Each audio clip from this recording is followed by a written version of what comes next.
Krishna publications आयोजित books on books म्हणजे पुस्तकांवरली पुस्तकं या विषयावर मनमोकळ्या गप्पा मारायला आणि द हाऊस ऑफ पेपर या पुस्तकाचं प्रकाशन करायला आज आपण सगळे वाचक प्रेमी लोक जमलेलो आहोत. तुम्हा सगळ्यांचं या कार्यक्रमात स्वागत. प्रत्येक दर्दी वाचकासाठी पुस्तकांवरली पुस्तकं हा फार जिव्हाळ्याचा विषय असतो. यामध्ये जगभरातल्या पुस्तकांची ओळख, परीक्षण या गोष्टी तर येतातच, पण एखाद्या लेखकाचा प्रवास कसा झाला, एखाद्या पुस्तकाचा प्रवास कसा झाला, एखादं पुस्तक लोकप्रिय व्हायला किती काळ लागला, ते कसं लोकप्रिय झालं, या सगळ्या गोष्टींमध्ये आपल्याला खूप कुतूहल आणि उत्सुकता असते. असं आपण पुस्तकांवरती याविषयी गप्पा मारणारच आहोत. पण आपण सुरुवातीला मी अक्षय शिंपीला विनंती करते की त्यांनी मंचावर यावं. आपण द हाऊस ऑफ पेपर या पुस्तकाची एक झलक याच्याकडून ऐकणार, बघणार आहोत. तो या निवडक उतार्यांचं आपल्यासाठी अभिवाचन करणार आहे. ओव्हर टू यू अक्षय.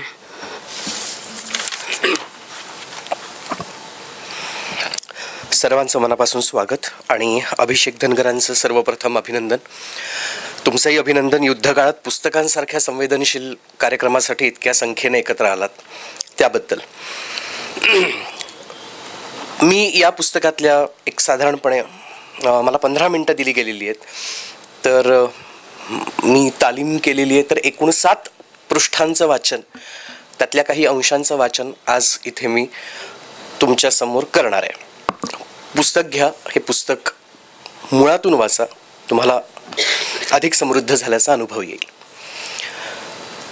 वर्षानुवर्ष पुस्तकांची अनेक रूपं मी पाहत आलो आहे.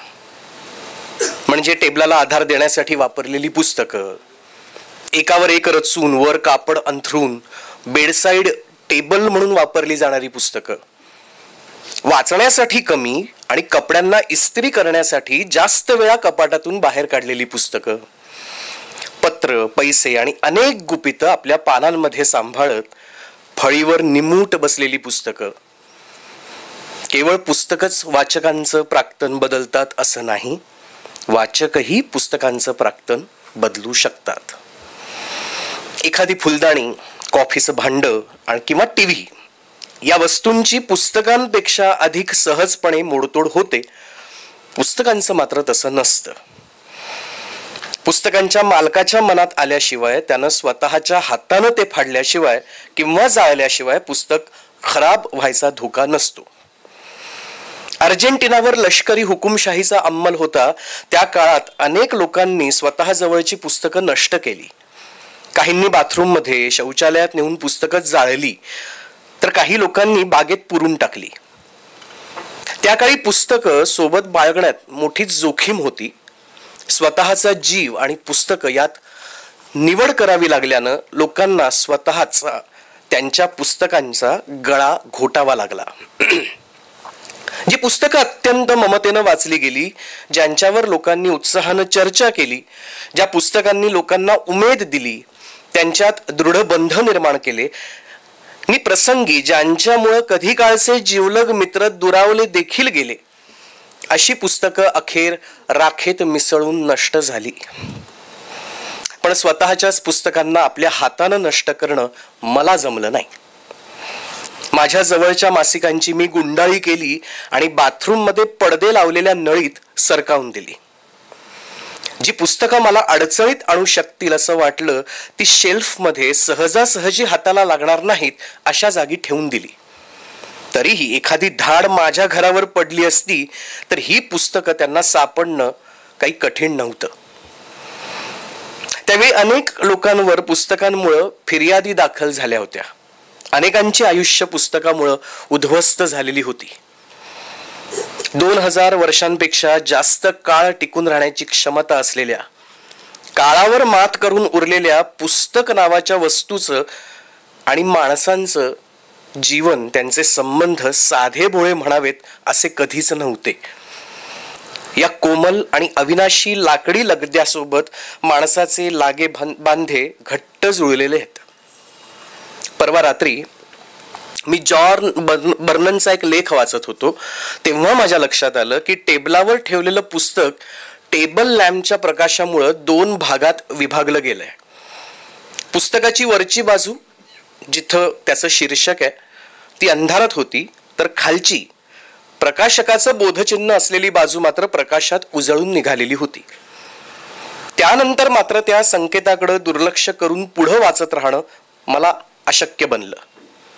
या कथेतला योगायोग आणि औत्सुक्याचा भाग माझा आहे हे कबूल, पण आत्तापर्यंत 4 वेळा पृथ्वीच्या अर्धगोलाचा प्रवास करून आलेलं ते पुस्तक म्हणजे एक विधिलिखित होतं हे मात्र निश्चित. मी ते पुस्तक पाकिटात बंद केलं आणि ड्रॉवरमध्ये ठेवून दिलं. काल दुपारी मी ब्लुमाच्या थडग्याला भेट दिली. शहरापासून जवळच एका रम्य आणि हिरव्यागार पण बरीच दाटी असलेल्या दफनभूमीत तिला पुरलेलं होतं. झिमझिम पावसातून मोटार हाकत दफनभूमीकडे जाताना आपण एक निरर्थक संदेश घेऊन जाणारा दूत आहोत असंच मला वाटलं. विंडस्क्रीनवर उमटलेले पावसाचे डाग पाहून कार्लोस ब्रॉअरच्या घराला भेट दिली होती तो दिवस मला आठवला. तेव्हा दुपारची वेळ होती आणि आकाशात ढग इतके अजस्त्र आणि भयावह दिसत होते की त्यांच्याकडे पाहून ढगाच्या हरेक पुंजक्यात प्रलय दडलाय की काय असं वाटत होतं. त्यानंतर देलगादो मला भेटायचं टाळत राहिला. मी अनेक वेळा त्याच्या घरी फोन केला. त्याच्यासाठी आन्सरिंग मशीनवर अनेक संदेश ठेवले. चेंबर्स ऑफ कॉमर्समध्ये त्याच्याशी संपर्क साधण्याचा प्रयत्न केला, पण त्याच्या सचिवाचा मैत्रीपूर्ण अडसर ओलांडून मला पुढं काही जाता आलं नाही. मला त्याचं वागणं खटकत असलं तरी त्यामागची भावनाही समजत होती. ब्रॉअरच्या कथेतल्या पुस्तकांच्या लालसेविषयी बोलायचं तर भयाच्या उदात्त संवेदनेशिवाय त्याविषयी काही बोलता यायचं नाही. सुट्यांचे दिवस आता संपत आले होते आणि द शॅडो लाईन हे पुस्तक जिथून बाहेर आलं होतं ती जागा स्वतःच्या डोळ्यांनी पाहण्यासाठी मी आतुर झालो होतो.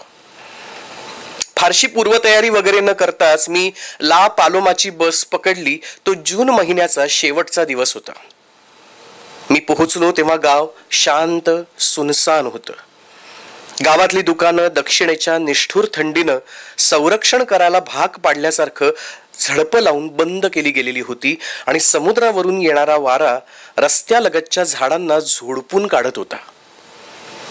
वाऱ्याचा जोर इतका जबरदस्त होता की त्यामुळं पाईनची झाडं रस्त्यावर आडवी झाली होती. पण अजूनही पुरतं समाधान न झालेला वारा झाडांच्या फांद्या ओरबाडतच होता. रिसॉर्टला भेट देण्यासाठी ती योग्य वेळ नव्हती, पण माझ्याकडं एकच दिवस उरला होता आणि इथं भेट द्यायची ही शेवटची संधी माझ्या हातात होती. कुठल्याशा चमत्कारानं एक टॅक्सी ड्रायव्हर मला खाजणीपर्यंत घेऊन जायला तयार झाला. तिथवर पोहोचण्यासाठी आम्हाला मुख्य हमरस्त्यापर्यंत परत जाऊन खड्ड्यांनी चाळण झालेल्या कच्च्या रस्त्याला असा लांब लचक वळसा घालून जावं लागलं. समुद्र किनाऱ्याकडे जाताना रस्ता बंद असल्याचं ड्रायव्हरनं मला सांगितलं होतं आणि देलगादोनेही मला तशी स्पष्ट कल्पना दिलेली होती. ती जागा शोधायला मला फारसे कष्ट पडले नाहीतच. एक वळण घेऊन आम्ही पुढे गेलो. वाळूचे उंचवटे आणि खाजण याच्या मधल्या जागेतून रस्ता असा सरळ पुढे गेलेला होता. लवकरच आमच्यापासून काही अंतरावर असलेलं ते घर मला दिसलं. खाजणीच्या एका बाजूला जमिनीच्या उंच सखल भागावर कुणाच्या तरी स्थावर मालमत्तेच्या छोट्या छोट्या टेकड्याही दिसत होत्या. तिथून पुन्हा जमीन उताराला लागलेली होती आणि त्या पलीकडं क्षितिजापर्यंत पसरलेल्या पाण्याच्या अफाट विस्ताराशिवाय दुसरं काहीही नव्हतं. भरतीच्या लाटांमुळे पन्हाळी पत्रे आणि लाकड्यांच्या फळ्यांपासून बनवलेल्या झोपड्यांची रांग पाण्याखाली गेलेली होती. लाटांवर डुलणाऱ्या होड्या आणि मासेमारींच्या जाळ्याभोवती कोळी पाण्यात डुंबत मजा करत होते. त्यांच्या सोबतच त्यांची कुत्री आणि घोडी सुद्धा होती. टॅक्सी त्यांच्या दिशेनंच येते असं पाहून त्यांच्यापैकी काहींनी आश्चर्यानं नजर वर टाकली आणि सावध होऊन ते पुन्हा आपल्या कामाला लागले. असा घुमेपणा गेल्या काही दिवसांपासून माझ्या अंगवळणी पडू लागला होताच. मी टॅक्सी ड्रायव्हरला तिथंच थांबून माझी वाट बघायला सांगितलं. वाळू तोंडात जाऊ नये म्हणून चेहऱ्याभोवती रुमाल बांधला आणि घराजवळ हळूहळू गेलो. तिथून मला तो करड्या रंगाचा समुद्र, सपाट विस्तार त्याचा दिसत होता. समुद्राच्या लाटांमधून आयोडीनचे सूक्ष्म कण किनाऱ्यावर फेकले जात होते. त्यांचे पुंजके बनत होते आणि किनाऱ्यावर पाण्याच्या फेसाची दाट रेष उमटत होती. भणाणत्या वाऱ्यामुळं पाण्यासोबत वाहत आलेलं प्लास्टिक आणि लाकडाचे तुकडे किनाऱ्यावर फेकले जात होते. वाळूवर पडलेल्या महाकाय सील्सच्या प्रेतावर समुद्र पक्षी घिरट्या घालत होते. वारा आणि पावसाच्या सततच्या मार्यानं घराचा केवळ सांगाडाच काय तो आता उरलेला होता. एक लाकडी चौकट सोडली तर तिथं सगळा दगड मातीचा खच उरलेला होता. घराची दशा तर इतकी वाईट की ब्लुमानं रस्त्यावरून फिरताना किंवा हॉटेलच्या खोलीत पलंगावर उबदार शालीत पहुडून तशी कल्पनाही कधी केली नसावी. एमिली डिकिन्सनच्या कवितातून किंवा तिनं वाचलेल्या पुस्तकातही एखाद्या घराची इतकी भयंकर स्थिती तिला आजवर आढळली नसेल. भिंतीचे केवळ वाकलेले आणि खडबडीत अवशेष उरलेले होते.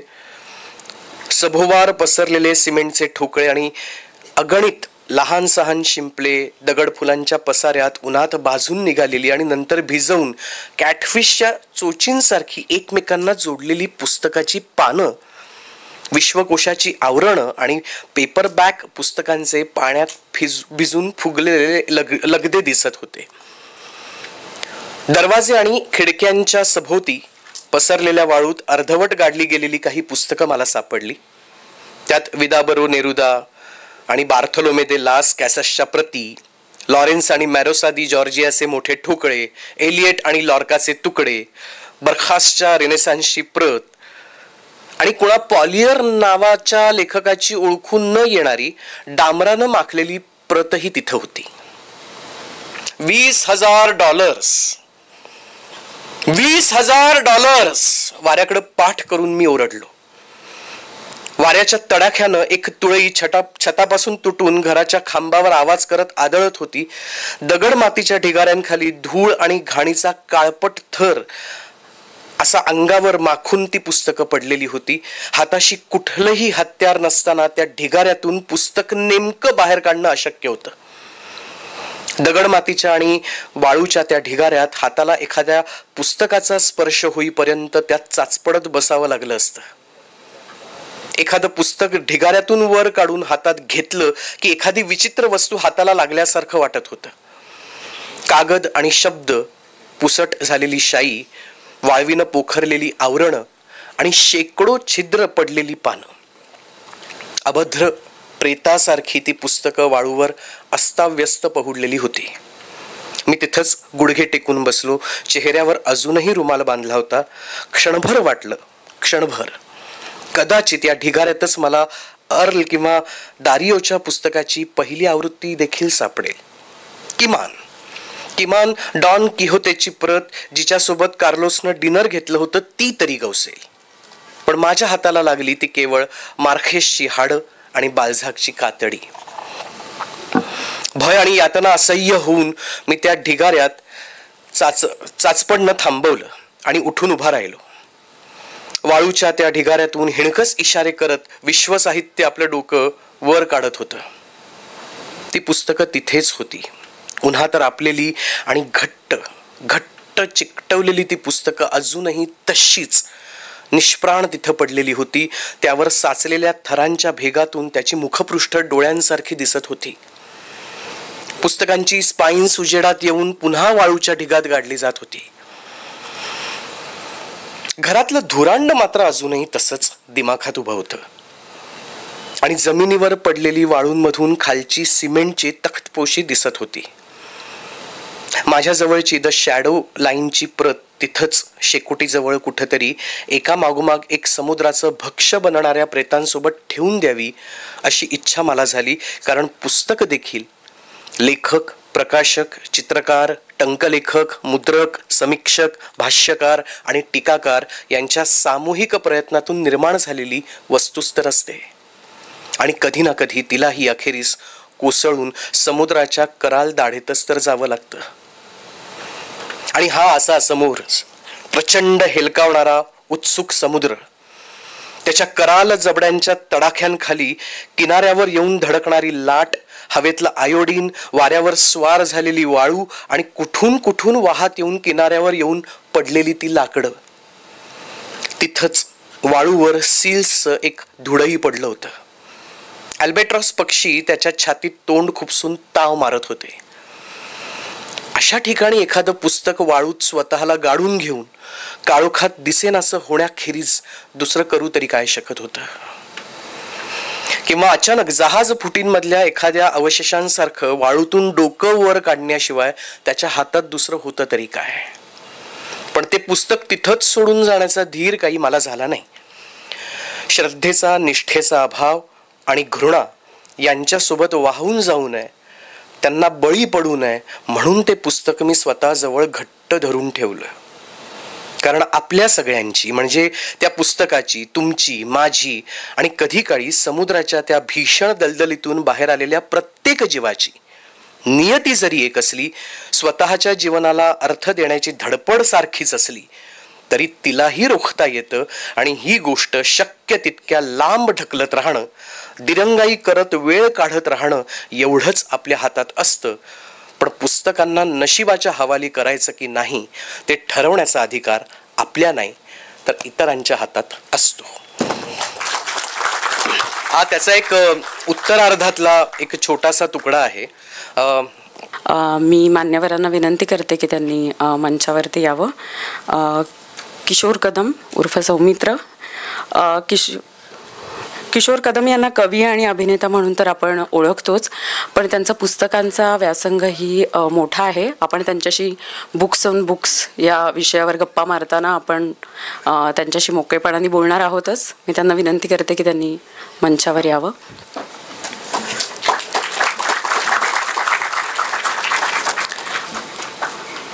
प्रवीण बांदेकर, मराठी साहित्यातलं आणखी एक मोठं नाव.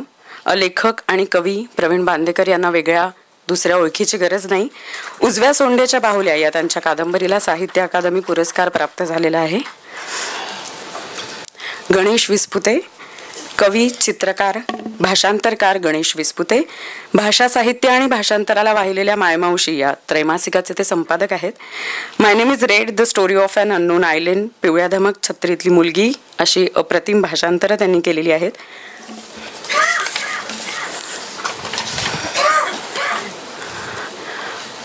करुणा गोखले, करुणा गोखले या भाषांतरकार आणि संपादक आहेत. द सेकंड सेक्स या सिमॉन द बोवाच्या अत्यंत महत्त्वाच्या आणि मराठीत अतिशय लोकप्रिय ठरलेल्या पुस्तकाचं त्यांनी भाषांतर केलेलं आहे. भाषांतरित पुस्तकांच्या परखड आणि साक्षेपी संपादक म्हणून मराठी साहित्य विश्वाला ते परिचित आहेत. दत्ताबाळ सराफ, यशवंतराव चव्हाण सेंटरचे ते मानद कार्यक्रम व्यवस्थापक आहेत. फक्त चव्हाण सेंटरच्याच नाही तर साहित्यिक, सामाजिक आणि सांस्कृतिक विश्वात जे नवनवीन सर्जनशील प्रकल्प होत असतात त्याच्या संकल्पना, अंमलबजावणी अशा अनेक टप्प्यांवर ते काम करतात. महाराष्ट्रातल्या प्रागतिक समविचारी संस्था, संघटना, व्यक्ती या सगळ्यांशी नाळ जोडून असणारा लोकमित्र अशी त्यांची ओळख आहे. अभिषेक धनगर, वॉल्डन बुक स्टोअर नावाने ऑनलाईन पुस्तकं विकण्यापासून त्यानं सुरुवात केली. क्लासिक्स पुस्तकांचं त्याचं वाचन आणि संग्रह दांडगा आहे. नमस्कार. सगळ्यात पहिल्यांदा दिलगिरी व्यक्त करतो, थोडा उशीर झाला कार्यक्रम सुरू व्हायला आणि बसण्याची पण काही लोकांची गैरसोय होतीये. विचार मंचावरील मान्यवर आणि विचार मंचासमोरील सगळे मान्यवर, माझे अत्यंत आवडते कवी, त्यापेक्षा आवडते जास्त अभिनेते आणि खरं तर या पलीकडे त्यांची एक फार मोठी ओळख आहे, ती बऱ्याच लोकांना माहिती आहे आणि त्यांच्या शब्दात ती सांगायची म्हणजे त्यांनी अभिषेकसाठी या पुस्तकाच्या प्रस्तावनेत तो शब्द वापरलाय, तो म्हणजे अकराळ विक्राळ वाचक असे असलेले किशोर कदम उर्फ सौमित्र. मराठी साहित्य विश्वातलं एक अतिशय महत्त्वाचं नाव, समीक्षक, भाषांतरकार आणि मराठीचे प्राध्यापक, शरद पवार इन्स्पायर फेलोशिप या योजनेचे मुख्य समन्वयक आणि मार्गदर्शक डॉक्टर नितीन रिंढे सर. ज्येष्ठ कवी, भाषांतरकार आणि त्यांचं वैशिष्ट्य असं की तरुण पिढीशी खूप छान पद्धतीनं, म्हणजे ज्याला आपण हार्टफुल कम्युनिकेशन म्हणतो, असं करतात ते आमचे गणेश विस्पुते सर. मला नेहमीच प्रेरणा देणाऱ्या, मार्ग दाखवणाऱ्या आणि भाषांतर कसं करावं यासाठी अत्यंत शास्त्रशुद्ध मार्गदर्शन करणाऱ्या ज्येष्ठ संपादक करुणा गोखले इथे उपस्थित आहेत. केवळ एका फोनच्या विनंतीवरून सावंतवाडीवरून प्रवास करत आज या कार्यक्रमाला उपस्थित असलेले मराठी साहित्यातले साहित्यिक लेखक प्रवीण बांदेकर सर इथे उपस्थित आहेत, ज्यांच्यामुळे हा योग जुळून आलाय असे यशवंतराव चव्हाण सेंटरचे मानद कार्यक्रम व्यवस्थापक आणि माझे friend philosopher guide Datta Balsaraf, ज्यांना मी दत्ता भाऊ असं म्हणतो, द हाऊस ऑफ पेपर सारखी साहित्यकृती ज्यांच्या मेहनतीमुळे मराठीमध्ये येऊ शकली, असा पुस्तक वेडा, पुस्तक प्रेमी आणि पुस्तक विक्रेता ते आता पुस्तक संपादक आणि प्रकाशक असा आमचा मित्र अभिषेक धनगर, आदरणीय विवेक सावंत सर, ज्यांच्या मार्गदर्शनाखाली खरं तर ही फेलोशिप चालू आहे. खरं तर मंडळी, वर्ल्ड कपच्या मैदानामध्ये एकाच वेळेला सचिन, एकाच वेळेला रोहित, विराट कोहली असे सगळे असावेत आणि तिथं नवशिक्या एखाद्या प्लेयरनं काय बॅटिंग करावी असा प्रश्न पडावा, तशी माझी अवस्था आहे. कारण विचारमंचावरची ही सगळी मंडळी त्यांच्या क्षेत्रामध्ये खरंच इतकी उत्तुंग कामगिरी करणारी आहेत. मी त्यांच्याविषयी कृतज्ञता व्यक्त करण्यासाठीच हे प्रास्ताविक आज स्वीकारलं आणि अगदी थोडक्यामध्ये मी ते करणार आहे, कारण पुढची चर्चा ऐकण्यासाठी मी स्वतः उत्सुक आहे. मंडळी, हा योग ज्यांच्यामुळे जुळून आला त्या यशवंतराव चव्हाण सेंटर मुंबई या संस्थेचे मी सगळ्यात आधी आभार मानतो. चव्हाण सेंटरच्या वतीनं फेलोशिप दिली जाते, आताच मृदगंधाने आपल्याला कल्पना दिली.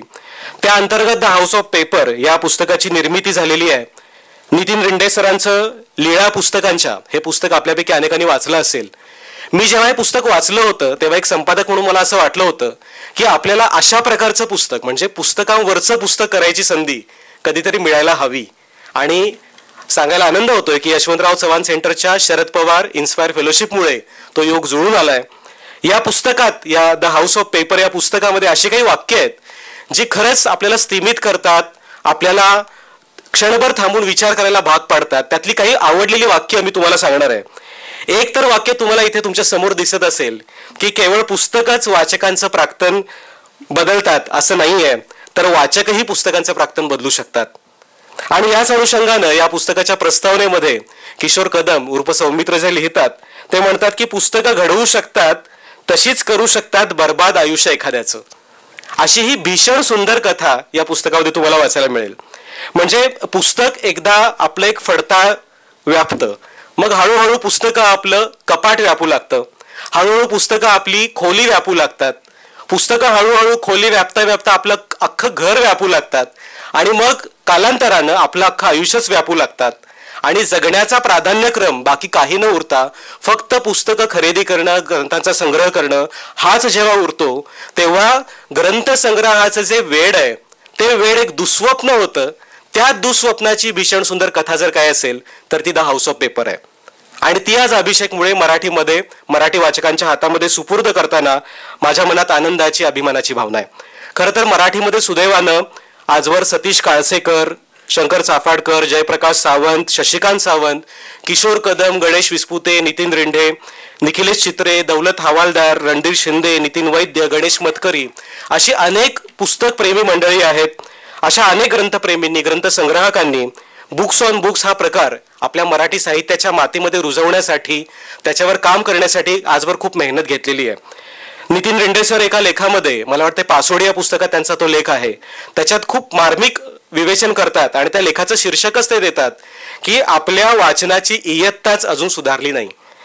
मला वाटतं की ही इयत्ता सुधारण्यासाठी आणि वाचकांची संख्या कशी वाढेल हे नुसतं न पाहता वाचनाची गुणवत्ता कशी वाढेल, वाचनाची व्याप्ती, वाचनाची खोली, विषयाचं वैविध्य, आशयाची समृद्धता ही कशी वाढेल यासाठी आणि आपल्या सर्वांच्याच वाचनाची इयत्ता सुधारण्यासाठी आपण सगळ्यांनी मिळून काही प्रयत्न करणं गरजेचं आहे. आणि आजचा हा जो उपक्रम आहे तो त्याच प्रयत्नांचा एक भाग आहे असं म्हणायला हरकत नाही. काही नावांचा उल्लेख केल्याशिवाय मला माझं प्रास्ताविक पूर्ण करता येणार नाही. माझ्या प्रत्येक उपक्रमामध्ये भक्कम पाठिंबा देणारे सह्याद्री प्रतिष्ठान मुळशीचे अध्यक्ष अनिल पवार इथे उपस्थित आहेत. मी त्यांच्याविषयी कृतज्ञता व्यक्त करतो. दत्ता बाळसराफ यांचं मार्गदर्शन मला नेहमीच लाभतं. नितीन रिंढे सर, गणेश विस्पुते सर, करुणा गोखले, रणधीर शिंदे, शरद नावरे, राजीव नाईक, अनेक मंडळी आहेत. प्रत्येकाच्या नावाचा उल्लेख शक्य नाही, पण एवढं नक्की सांगतो की यशवंतराव चव्हाण सेंटरच्या माध्यमातून, या फेलोशिपच्या माध्यमातून जी तज्ज्ञ समिती आम्हाला मिळाली, आमच्यासारख्या तरुणांना, त्या समितीचं मार्गदर्शन प्रत्येक पावलावर आम्हाला मिळतंय. आणि खरं तर किशोर सर, मला सांगायला आवडेल की मी स्वतः इंजिनियर आहे, पण पॅशन म्हणून मी या क्षेत्रामध्ये आलोय प्रकाशनाच्या. या सगळ्या तुमच्यासारख्या मंडळीकडे बघितल्यानंतर आम्हाला असं वाटतं की हो, आपण तांत्रिक क्षेत्रामध्ये न जाता आपल्या या आवडीच्या क्षेत्रातच रुजून राहण्याचा, तगून राहण्याचा प्रयत्न अजून सुद्धा केला पाहिजे. आणि तुम्ही सर्वजण यामागची प्रेरणा आहात. चव्हाण सेंटरच्या कार्याध्यक्ष आदरणीय खासदार सुप्रियाताई सुळे यांच्या मार्गदर्शनाखाली फेलोशिप सुरू आहे, त्यांचा मला इथे विशेषत्वानं उल्लेख करावा असा वाटतो. या कार्यक्रमाचं निवेदन करणारी माझी मैत्रीण मृदगंधा दीक्षित हिला सुद्धा या शरद पवार फेलोशिप मिळालेली होती आणि तिचं करुणा पटो नावाचं पुस्तक आमचे मित्र शरद आष्टेकर इथे उपस्थित आहेत, त्यांच्या मधुश्री प्रकाशनाने प्रकाशित केलेलं आहे. अमृता देशपांडे इथे उपस्थित आहेत, त्यांचं आहार निरोगी जीवनाचा मार्ग तुमच्या ताटातून जातो हे पुस्तक कृष्णा पब्लिकेशन्सने प्रकाशित केलेलं आहे, ते सुद्धा याच फेलोशिपच्या अंतर्गत प्रकाशित झालेलं आहे. त्याही तेथे सहकुटुंब उपस्थित आहेत. माझा मित्र अक्षय शिंपी ज्याने इतकं सुंदर अभिवाचन केलं. आम्ही प्रत्येक कार्यक्रमामध्ये साहित्य व्यवहाराला ऊर्जा देणाऱ्या एका घटकाचा सन्मान करत असतो. यावेळेला शुभम साहित्याचे कुणाल ओंबासे ते उपस्थित आहेत, जे महाराष्ट्राच्या कानाकोपऱ्यामध्ये गेली 25 वर्ष हा प्रयत्न करतायत. तर आज आपण त्यानिमित्त त्यांचा सन्मान करणार आहोत. त्यांचाही मला इथे विशेष उल्लेख करावासा वाटतो. आणि अर्थात विचार मंचावरील सर्व मान्यवर, किशोर कदम सर, खरं तर त्यांच्या शूट्सच्या वेळा त्यांचं इतकं शेड्यूल पॅक असतं, त्यातून वेळ काढून ते आज इथं उपस्थित आहेत. माझ्यासाठी ती खूप आनंदाची बाब आहे. साहित्य व्यवहाराला मंडळी जर आपण दहीहंडीची उपमा दिली तर प्रकाशक हा सगळ्यात वरती उभा असतो आणि तो ती हंडी फोडत असतो, पण तो प्रकाशक ज्यांच्या खांद्यावरती उभा असतो ते खांदे बऱ्याचदा लेखकांचे, साहित्यिकांचे असतात, ते खांदे हे संपादकांचे, मुद्रित शोधकांचे असतात आणि ते खांदे तुमच्यासारख्या वाचकांचे असतात. तुमच्या खांद्यावरती उभे राहून आमच्यासारखे प्रकाशक मोठे होत असतात. त्यामुळं त्या सर्वांप्रती, या सर्व साहित्य व्यवहारातल्या घटकांप्रती मी मनापासून कृतज्ञता व्यक्त करतो. कवी बाबा बोरकर असे लिहितात की देखणे ते हात ज्यांना निर्मितीचे डोहाळे, मंगलांनी गंधलेले सुंदराचे सोहळे.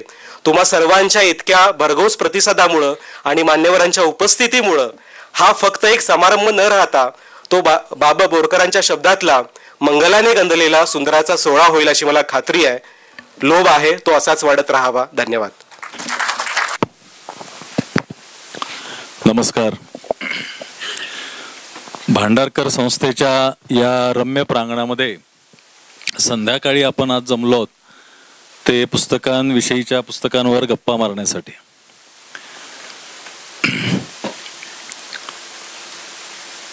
मला पोचायला एक 15-20 मिनिटं उशीर झाला, त्यामुळे अनेक शिव्याशाप मला प्रवासातच ऐकून घ्यावे लागले. तरी देखील म्हणजे ज्यांनी शिव्याशाप दिले त्यांची माफी मागितलीच आहे. तुम्हा सर्वांची एकदा माफी मागतो आणि कार्यक्रमाला सुरुवात करूया. पुस्तकांविषयीची पुस्तकं किंवा फक्त पुस्तकं असं म्हणू, पुस्तकांपासून आपण सुरुवात करू आणि नंतर पुस्तकांविषयीच्या पुस्तकांकडे वळू. तर पुस्तकं ही मला असं वाटतं की इथे जे आपण सगळे जमलेलो आहोत त्या प्रत्येकाच्या जिव्हाळ्याचा आणि काळजाचा विषय आहे. या पुस्तकांबद्दलच्या बऱ्याच आठवणी, गोष्टी, कविता, गाणी, कादंबऱ्या, चरित्र, आत्मचरित्र आपल्या नजरेखालून केव्हा ना केव्हा गेलेली असतील. माझ्या शेजारी माझा मित्र आणि आपल्या सर्वांचा आवडता कवी आणि अभिनेता किशोर कदम बसलेला आहे. तो भयंकर वाचतो असं आत्ताच सांगण्यात आलंय. तो नुसतं वाचत नाही तर तो त्याच्या पुस्तकांबद्दल आणि वाचनाबद्दल कविताही लिहितो. त्यामुळे त्याच्या कवितेपासून आपण या कार्यक्रमाची सुरुवात करावी असं मला वाटतं. मी माझ्या मुलासाठी लिहिलेली कविता आहे, पुस्तक. मी गेल्यावर तुला वाटेल की आपल्या बाबांनी वाचलीत ही सारी पुस्तकं. मी गेल्यावर तुला वाटेल की आपल्या बाबांनी वाचलीत ही सारी पुस्तकं, पण नाही, अर्धही वाचता आलेलं नाही, येणारही नाही हे ठाऊक होतं मला, तरी मी जमवत गेलो होतो ही पुस्तकं. माझ्यासाठी माझ्या बापाने काहीच सोडलं नव्हतं मागे, माझ्यासाठी माझ्या बापाने काहीच सोडलं नव्हतं मागे. ही अक्षर ओळख सोडून फक्त जिच्या मागे धावत मी पोचलो आहे इथवर, तुला समजावण्यासाठी की मलाही सोडता येणार नाही मागे काही स्थावर जंगम तुझ्यासाठी. ही अक्षर ओळख फक्त जिच्या मागे धावत मी पोचलो आहे इथवर, तुला समजावण्यासाठी की मलाही सोडता येणार नाही मागे काही स्थावर जंगम तुझ्यासाठी. ही काही पुस्तकं आहेत फक्त, ही काही काही पुस्तकं आहेत फक्त जी तुला दाखवतील वाट, चालवतील, थांबवतील, कधी पळवतील, निस्तब्ध करतील, बोलत करतील, कधी टाकतील संभ्रमात, सोडवतील गुंते, वाढवतील पायाखालचा चिखल, त्यात बुडवतील, सडवतील, वाहवतील प्रवाहात, कधी अडवतील, हरवतील, कधी सापडतील, तुझ्याशी काहीही करतील ही पुस्तकं. तू समोर आल्यावर नेहमीच तुला कवेत घेऊन मी माझ्यातली धडधड तुला देण्याचा प्रयत्न करतो. तू समोर आल्यावर नेहमीच तुला कवेत घेऊन माझ्यातली धडधड मी तुला देण्याचा प्रयत्न करतो.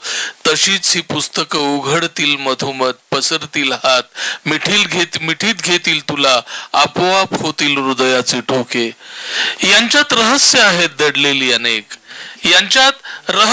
दडलेली अनेक उत्तरही असतील.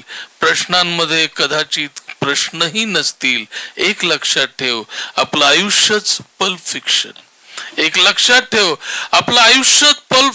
कधी क्लासिक, कधी सेल्फ हेल्प, फिलॉसॉफिकल, कधी कवितिक, कधी किचकट, कधी सोपं असतं.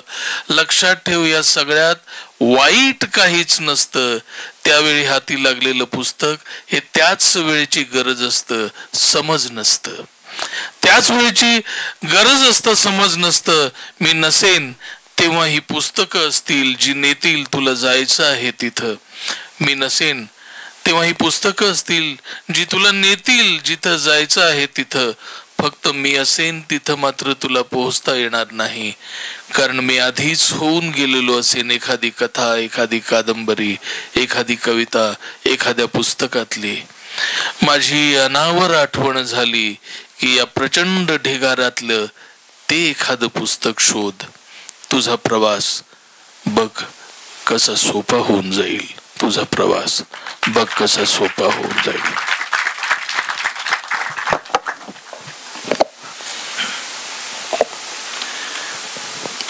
पुस्तक आयुष्यभर माणूस जमवतो, वाचतो, सांभाळून ठेवतो आणि मग त्याला आयुष्याच्या एका टप्प्यावरती प्रश्न पडायला लागतो की या पुस्तकांचं पुढे काय होईल.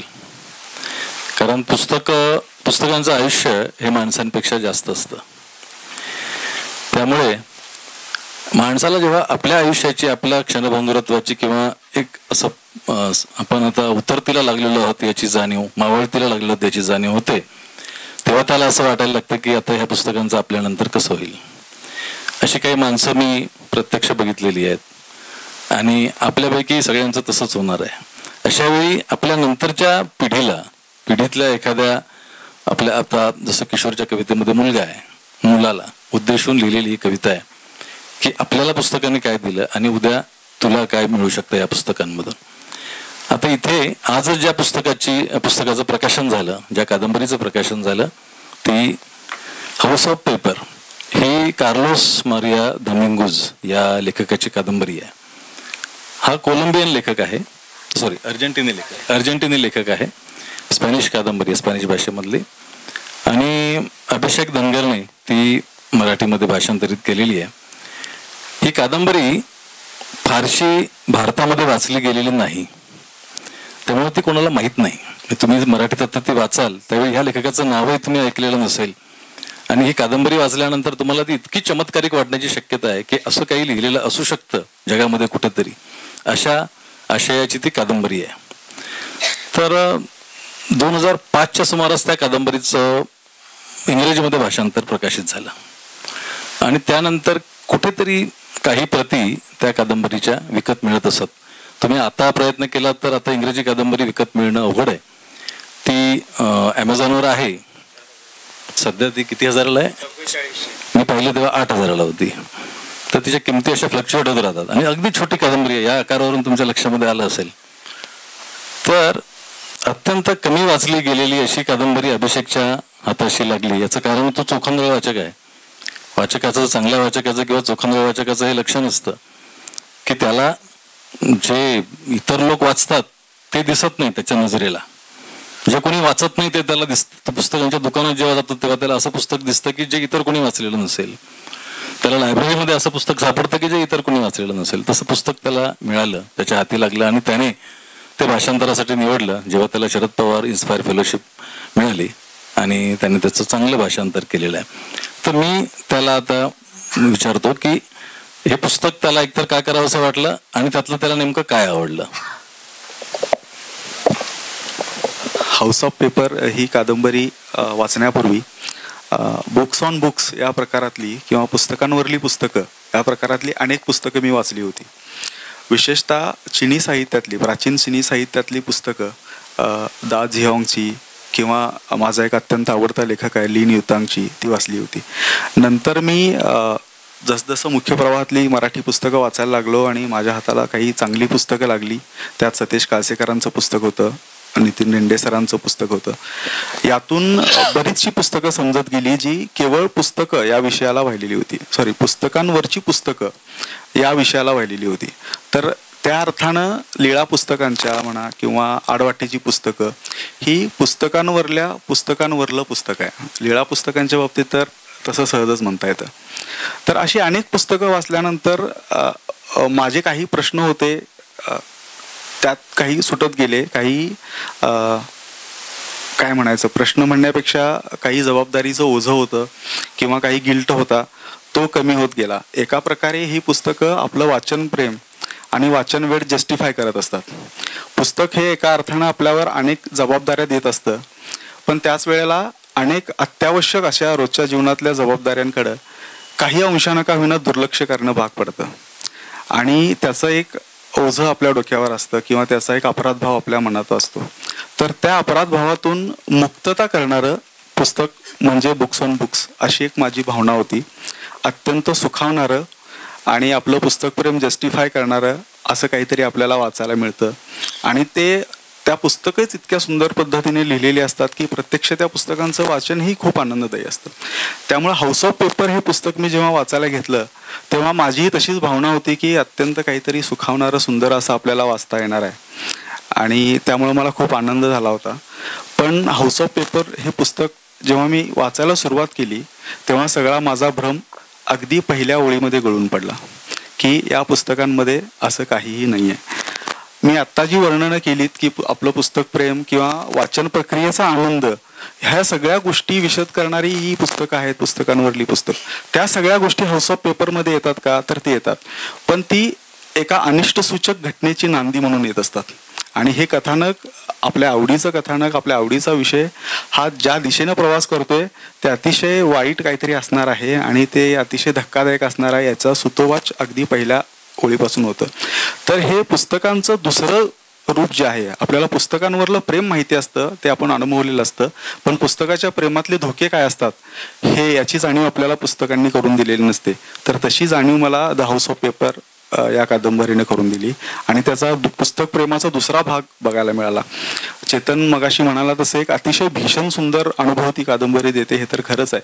म्हणजे कॉर्मॅक मॅकार्थीची द रोड आपण वाचली किंवा हँडमेड्स टेल वाचली मार्गारेट अटवूडची, तर ती कादंबरी पुढं वाचत राहणंही अशक्य बनतं, ती इतकं त्रासदायक होतं त्याचं वाचन, आणि ती हातातून सोडणंही अशक्य बनतं, इतकी ती सुंदरही असते. तर असा काहीसा अनुभव मला द हाऊस ऑफ पेपर या कादंबरीनं दिला आणि त्यामुळं मला असं वाटलं की इतकी चांगली ताकदवान कादंबरी जी आहे ती मराठीत यायला हवी.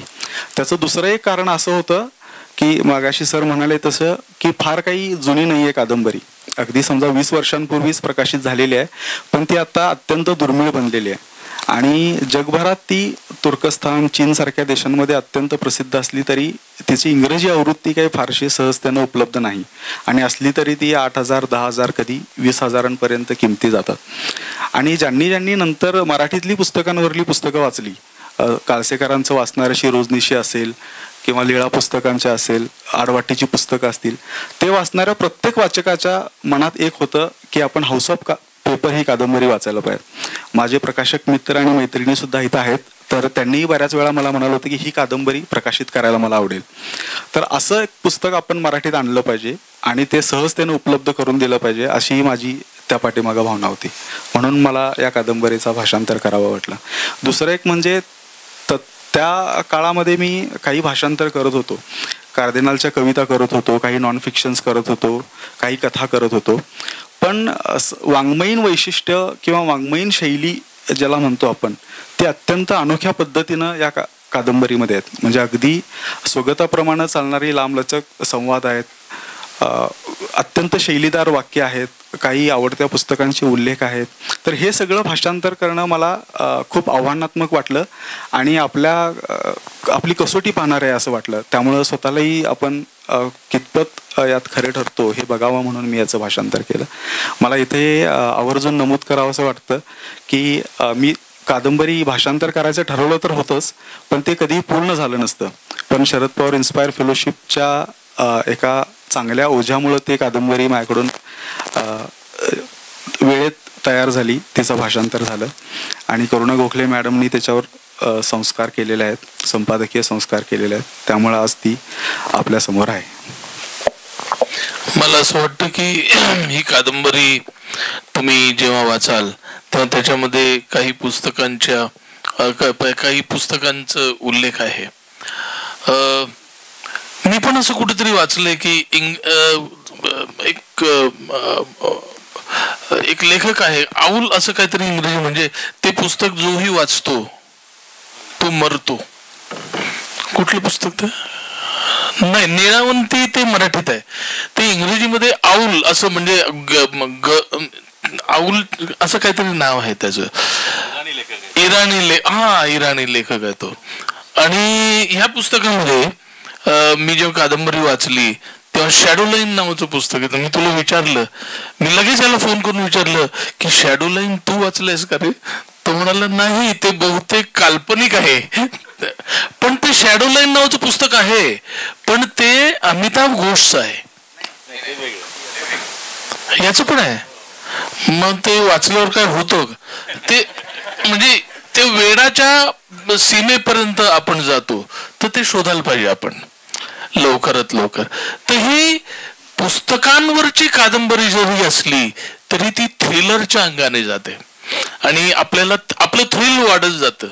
म्हणजे आज पुण्यामध्ये इतके कार्यक्रम आहेत, तू उशिरा आलास पण ठीक आहे, खूप लोक थांबले, पुस्तकांच्या प्रेमाखातर थांबले आणि यांच्याच वाट पाहण्यामुळे आपण इथे बसू शकतो, अजूनही बोलू शकतो. कोणी निघून गेले नाहीत. म्हणजे त्यांचं किती पुस्तकांवर प्रेम आहे आणि किती पुस्तकांसाठी ते लोक आलेले आहेत याबद्दल आपण त्यांच्यासाठी टाळ्या वाजवल्या पाहिजेत. तर तुम्ही थांबलात याबद्दल खूप खूप धन्यवाद. तुमच्यामध्ये प्रत्येक जण एक वाचक दडलेला आहे आणि असा वाचक आहे की ज्याला वाचनाचं वेड वाढत वाढत वाढत पुस्तक जमवण्याचं वेड लागलेलं आहे. पुस्तक जमवण्याचं वेड वाचत वाचत आता ते पुस्तक आपल्याकडे असलंच पाहिजे, मग ते वाचलं नाही तरी चालेल. बहुधा आपल्याकडे बहुतेक जण मग नंतर याच अर्थाने पुस्तकं जमवतात, वाचत नाहीत, पण ते पुस्तक माझ्याकडे आहे हा आनंद त्यांच्याकडे असतो. आणि आपल्या प्रत्येकामध्ये एक बिब्लिओमॅनिया असतो आणि आपल्या प्रत्येकामध्ये एक पुस्तक चोर असतो. जो चांगला चोखंदळ वाचक असतो तो चांगलं पुस्तक चोरतो. फिजिकली चोरत नसला तरी मनातल्या मनात चोरतो, मनातल्या मनात चोरतो आणि तो चांगल्या अर्थाने चोरतो. तर मला असं वाटतं की गणेश विस्पुते यांनी बिब्लिओमॅनिया म्हणजे काय, बिब्लिओमॅनिया म्हणजे काय याच्याबद्दल तुम्ही सांगावं.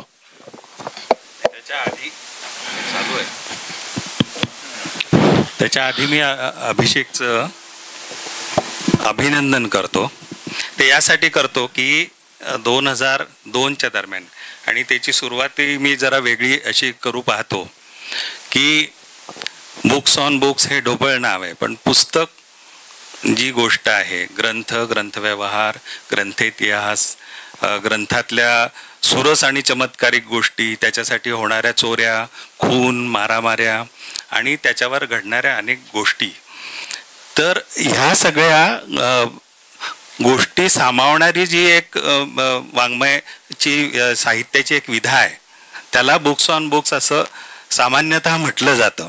पण त्याच्यात अनेक गोष्टी आतल्या आत लपलेल्या आहेत आणि हे पूर्वीपासून मराठीत अशा प्रकारची पुस्तकं लिहिली जात होती म्हणजे खरं तर, आणि ती अतिशय विरळप्रमाणे वेगवेगळ्या ठिकाणी लिहिली जात होती. वर्तमानपत्रातले काही संपादक सुदैवाने खूप चांगले वाचक एकेकाळी होते. श्यामलाल सारखे संपादक होते, त्याच्यानंतर तळवलकर होते आणि टिकेकर नंतर आणि केतकर असे लोकही होते. त्यांनी आपापले म्हणजे सामान्य वाचकांना नवीन पुस्तकांच्या ओळखी करून देण्याचं एक काम केलेलं होतं. त्याचप्रमाणे जे खरेखुरे ग्रंथसंग्राहक आणि ग्रंथप्रेमी असे जुने जाणते लेखक होते, मालशांसारखे असतील किंवा पियोळकरांसारखे असतील किंवा सातोसकरांसारखे लेखक असतील, त्यांनी अशी वेगवेगळ्या प्रकारची पुस्तकं लिहिली होती. हे आपण प्राथमिक वाचन म्हणून केलेलं होतं.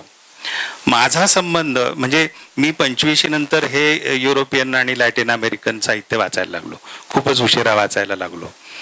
2002-03च्या आसपास प्रभादेवीच्या लोकवाङ्मय गृहमध्ये एक असा कंपू होता जो पुस्तकांचा अतिशय बिब्लिओमॅनियाक असेच लोक होते सगळे, आणि ते वेगवेगळ्या पुस्तकांवर चर्चा करायचे. असे वेगवेगळे इथे जयंत गुणे आहेत आमचे मित्र, ते त्या काळात तिथे असायचे.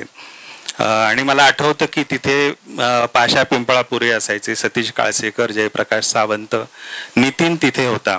आणि निखिलेश त्यावेळेला दूरदर्शनमध्ये 15 दिवस काम करायचा आणि 15 दिवस मग ते पैसे जे मिळाले की ते घेऊन तो त्यातले निम्मे पैसे फॉरेन फिल्मच्या CDs घ्यायचा आणि उरलेल्या पैशाची पुस्तकं घ्यायचा आणि पालघरला जाऊन 15 दिवस वाचायचा. आणि तो हे करू शकायचा कारण त्याने लग्न केलेलं नाही. गंमत अशी की निखिलेश तिथे अगदी 25-30चा मुलगा, तरुण मुलगा होता आणि तो वेड्यासारखं वाचायचा. आणि इतकं वाचायचा की तो आल्यावर घडा तो जायच्या आधी तिथे ऑफिसमध्ये बसून आम्हाला सगळं सांगायचा. आणि दरवेळेला ते आम्ही सगळे म्हणजे त्यातले काळसेकर आणि बाकीचे लोक, विश्वासराव वगैरे अतिशय पट्टीचे वाचक होते. आणि ते ह्या मुलाला असं म्हणायचे की कुठून खरीच आहेत का ही पुस्तकं. आणि नंतर सावंतांनी एकदा टीव्हीवर एका मुलाखतीत त्याला विचारलं की निखिलेश तू एक जाहीरच करून टाक ना, ही जी पुस्तकं तुमची नावं सांगतोय ही काल्पनिक नाव आहेत. कारण बोरखेजनी सुद्धा अशी काल्पनिक पुस्तकं तयार केली आणि त्याच्यावर काल्पनिक समीक्षा सुद्धा लिहिलेल्या होत्या. म्हणजे हे पेसोआनी जसं काल्पनिक नावं घेतली होती. तर त्यावेळेला निखिलेशनी मग असं ठरलं की तिथे आपण त्या लोकवाङ्मय वृत्तामध्ये एक कॉलम असा सुरू करायचा वेगवेगळ्या अनोळखी पुस्तकांचा आणि अतिशय पुस्तकांवरच्या पुस्तकांचा.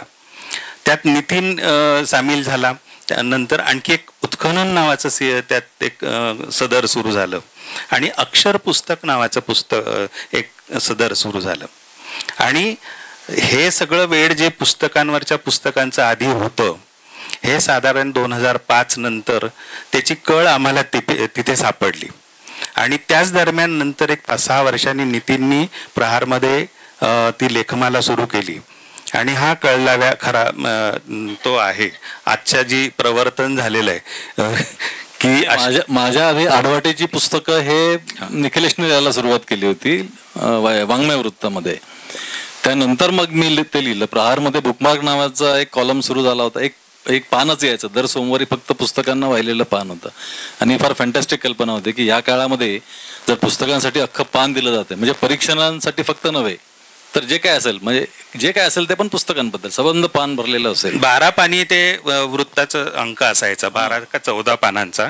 पण तो अत्यंत सगळा सुरुवातीपासून शेवटपर्यंत वाचनीय असायचा आणि पुस्तकांबद्दलच त्याच्यात असायचं. राम जगताप त्याचं काम करायचा. संपादक काळसेकर होते. आणि त्यावेळेला नवीन पुस्तकं आम्हाला कळायला लागली होती. एक मिनिट, राम जगताप प्रहारचं मी सांगतोय. प्रहारचं पण सुरुवातीला राम तिथे मध्ये सुद्धा काम करायचा. पण त्या दरम्यान अशी सगळी माणसं तिथे ती जमा झालेली होती. ती अक्षरशः पुस्तकांसाठी, वाईट शब्द आहे पण बुभुक्षितच होती. कारण तिथे चर्चा काय चालायच्या, अरे ते आपले पारपिल्लेवार गेलेत, त्यांचा संग्रह येणार आहे तर तो इथे काही दिवस असणार आहे. किंवा कोणीतरी अमुक यांचा संग्रह, ते श्रीपाद जोशी ते बडोद्याला त्यांचा संग्रह, मग ते भटकळ सांगायचे. आणि मग तुटून पडायचे की अतिशय दुर्मिळ आणि महत्वाची पुस्तकं या संग्रहांमधून मिळायची.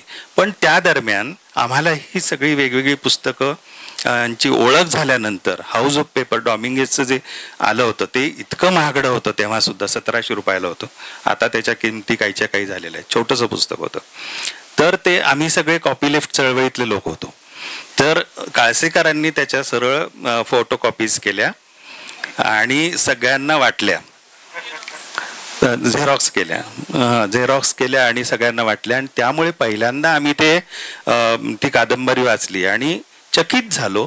चकित यासाठी झालो की त्यात वास्तव असं वर उचललेलं होतं. जसं पिकासोच्या त्या समुद्राकाठचं ते मुलगी ते समुद्राचा स्तर असा पातळ स्तर उंचावते ना, तसं वर उचलून काहीतरी वेगळं दाखवणारं ती कादंबरी होती.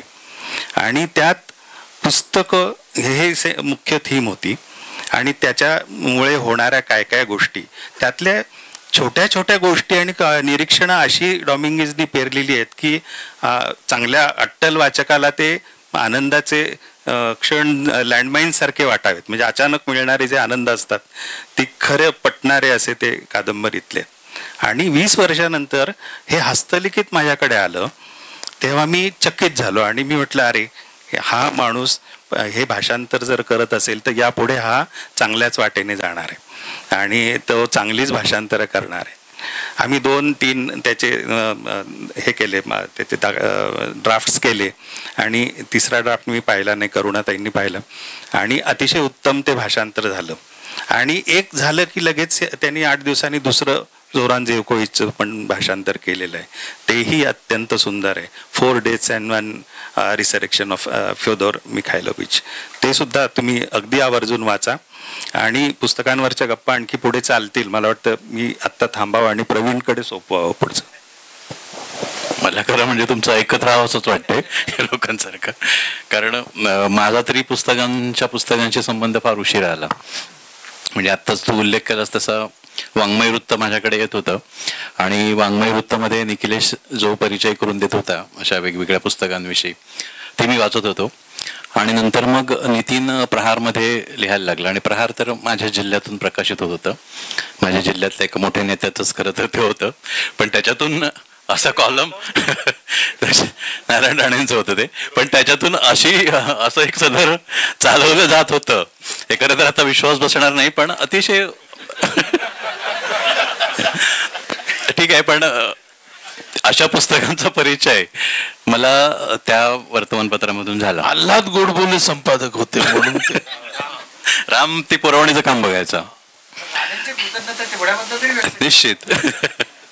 चांगली होती. होय, नाही प्रहार एकूण चांगला होता तो पेपर तसा. रविवार पुरवणी तर फार सुंदर असायची आणि हे बुकमार्क वगैरे वाचनीय होतच. तर माझ्यासारखाच असा फायदा झाला की मला एरवी काही अशी पुस्तकं तिथे मिळणं शक्य नव्हतं आणि तेव्हा काय अगदी सहजगत्या इंटरनेटवरून किंवा कुठून अशी पुस्तकं उपलब्ध होण्याची सोय नव्हती. आणि त्याच्यामुळे अर्थातच दुधाची तहान ताकावर भागवतात तशा प्रकारे केवळ या पुस्तकांविषयी वाचणं, कारण मूळ पुस्तकं मिळतच नव्हती आणि त्यामुळे अशा प्रकारे पुस्तकांचा परिचय होत होता. त्याच्यानंतर असं झालं की बेळगावमध्ये शंकर चाफाडकर नावाचे एक गृहस्थ होते, अतिशय उत्तम अशा प्रकारचे वाचक आणि पुस्तक संग्राहक. म्हणजे मी ज्यांच्या वैयक्तिक लायब्ररीज बघितल्या त्याच्यामध्ये सतीश काळसेकर असतील किंवा आमच्याच गोव्यामधले दौलत हवालदार असतील, त्याच्या बरोबरीने या माणसाची पुस्तकं होती. आणि आता जसं याने उल्लेख केला किशोरने, तशा प्रकारे केवळ पुस्तकांच्या संग्रहाकरता हा माणूस आयुष्यभर अविवाहित राहिलेला होता. कोणत्याही प्रकारचे पाश नव्हते आणि त्याने आपलं संपूर्ण, मला वाटतं 4 बेडरूमचा फ्लॅट होता, ही सगळी जमिनीपासून छतापर्यंत पुस्तकं भरलेली होती आणि वेगवेगळ्या विषयांवरची पुस्तकं असायची. त्याच्यामध्ये पुस्तकांविषयीची जी पुस्तकं मला वाटतं त्यांच्याकडे 200 ते 300 असतील. इतकं अफाट अशा प्रकारचा संग्रह असलेला हा माणूस होता. वेगवेगळ्या प्रकारच्या वाचलेल्या पुस्तकांच्या नोंदी केलेल्या फाईल्स त्याच्याकडे होत्या. म्हणजे नितीनने किंवा निखिलेशने जे लिहिलेली हे होती ना, ही पुस्तकांचे परिचय वगैरे होते, त्याची सगळ्याची कात्रणं सुद्धा त्याने काढून ठेवलेली होती. आणि त्यांच्याकडे गेलेला कोणी माझ्यासारखा एखादा पुस्तकप्रेमी असेल तर त्याला आवर्जून ते सगळं दाखवायचे. म्हणजे अशा प्रकारे एक अफाट असा तो माणूस होता. त्यांनी मला काही पुस्तकं वाचायला दिली. त्याच्यामध्ये एक पुस्तक होतं की डिस्ट्रॉईंग द बुक्स नावाचं, मी लेखकाचं नाव विसरलो, पण त्याच्यामध्ये जगभरातली जी चांगली ग्रंथालयं वेगवेगळ्या कारणांमुळे वेगवेगळ्या लोकांनी जी नष्ट केली, हल्ले झाल्यामुळे असतील, आणखी काही कारणं असतील, तर त्याच्याविषयीचं त्या ह्याच्यामध्ये होतं. आणि त्या पुस्तकामुळे मला असं वाटायला लागलं की आपण सुद्धा आता या विषयावरची पुस्तकं वाचली पाहिजेत किंवा अशा प्रकारची पुस्तकं जमवली पाहिजेत. म्हणजे माझ्या संग्रहातलं पुस्तकांविषयीचं पहिलं पुस्तक हे चाफाडकरांनी मला दिलेलं होतं. आणि अशा पद्धतीने अर्थातच मी यांच्या पंथामध्ये नंतर सामील झालो म्हणता येईल. आत्ता जे पुस्तक ज्याचं प्रकाशन आपण केलंय हाऊस ऑफ पेपर्सचं, तर मग अशी सहज मी अभिषेक बरोबर गप्पा मारत होतो आणि मी म्हटलं की हे सांगायला चांगलं आहे. म्हणजे सहज असं ते पुस्तक वाचत असताना सुद्धा आणि त्याच्याशी बोलताना पण एक असा विचार माझ्या मनामध्ये आला. युंग नावाचा जो मानसशास्त्रज्ञ आहे, तर त्याचं एक स्टेटमेंट मला आठवलं. तो असं म्हणतो एका ठिकाणी की every civilised human being whatever his conscious development may be is still archaic within the deeper level of his psyche. हे जे आपलं आदिमपण आहे ना, हे आदिमपण आपण सभ्य सुसंस्कृत सिव्हिलाइज्ड होत असताना दडपत गेलो. वेगवेगळ्या पद्धतीने ते असं दडपून टाकण्याचा प्रयत्न केला. आणि ही प्रक्रिया सिव्हिलाइज्ड होण्याची, ती सुसह्य होण्याकरता किंवा अशा प्रकारे ह्या आदिम प्रेरणा किंवा असे जे काही सगळे आहेत एलिमेंट्स आपल्यातले, ते दडपण्यासाठी आपल्याला पुस्तकांचा उपयोग होत गेला. जशी आपण पुस्तक वाचत गेलो, जशा प्रकारे आपला ज्ञानाशी संपर्क येत गेला, त्या प्रकारे आपण अर्थातच सभ्य सुसंस्कृत वगैरे होत गेलो. म्हणजे पुस्तकांचा त्याच्यामध्ये फार मोठा रोल आहे, आपण सगळेजण मान्य करतो. पण जेव्हा आपण नितीनने अनुवादित केलेल्या झोरान झिवकोवाच्या कथा असतील लायब्ररीमधल्या किंवा हे पुस्तक असेल, तर त्याच्यामध्ये जेव्हा आपण बघतो की हीच पुस्तकं, एक टप्पा असा येतो की तीच पुस्तकं पुन्हा तुमच्या त्या प्रेरणा उफाळून येण्याकरता तुम्हाला चेतवत आहेत की काय. आपण दडपलेलं क्रौर्य असेल, हिंसा असेल, म्हणजे लायब्ररीमधलं एक मला वाटतं ते सभ्य लायब्ररी ना, त्याच्यातली एक कथा आहे ती, हा नोबेल लायब्ररी.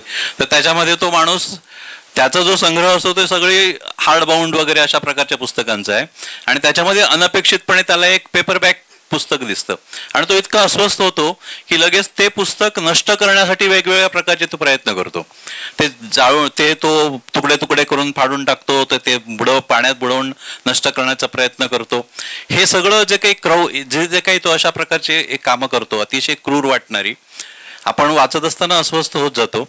पण त्याच वेळी मग त्याच्यातलं दुसरंही पण कळतं ना की एक प्रकारे एक मध्यमवर्गीय किंवा ज्याला काय एक इलाइट माणसं आहेत, ती मध्यमवर्गीय कनिष्ठ मध्यमवर्गाकडे ज्या पद्धतीने बघतात, तशा पद्धतीने जणू काही हे आहे की काय रूपकात्मक पद्धतीने असं वाटायला लागतं.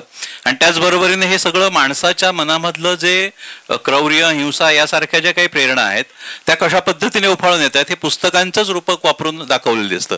किंवा इथे सुद्धा हे इतकं पराकोटीचं वेळ आहे पुस्तक जमवण्याचं की ते वाचत जसजसं आपण पुढे जातो ही कादंबरी वाचत, तसतसं अतिशय विलक्षण अशा प्रकारे अस्वस्थ पण आपल्यामध्ये यायला लागतं.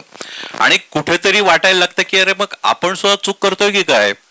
म्हणजे पुस्तकं वाचण्याचा आनंद घेणं ही एक गोष्ट झाली, पण त्याचं जमवण्याचं जे वेळ, पराकोटीचं वेळ आपल्यामध्ये निर्माण होतं, त्याची परिणती जर अशा पद्धतीने होत असेल तर खरोखरच ते काहीतरी घातक आहे किंवा एक विचार करण्यासारखीच गोष्ट आहे असं वाटायला लागतं. म्हणजे युंगचं मी मुद्दामून एवढ्यासाठी कोट केलं की एक वेगळ्या अर्थाने त्या आदिम प्रेरणा तुमच्यामधल्या ज्या आपण दडपलेल्या आहेत सिव्हिलाइज होण्याच्या प्रोसेसमध्ये, त्या पुन्हा उफाळून येत आहेत की काय, हे उत्तम पद्धतीने या सगळ्या कथांमधून किंवा या कादंबरीमधून दिसतंय.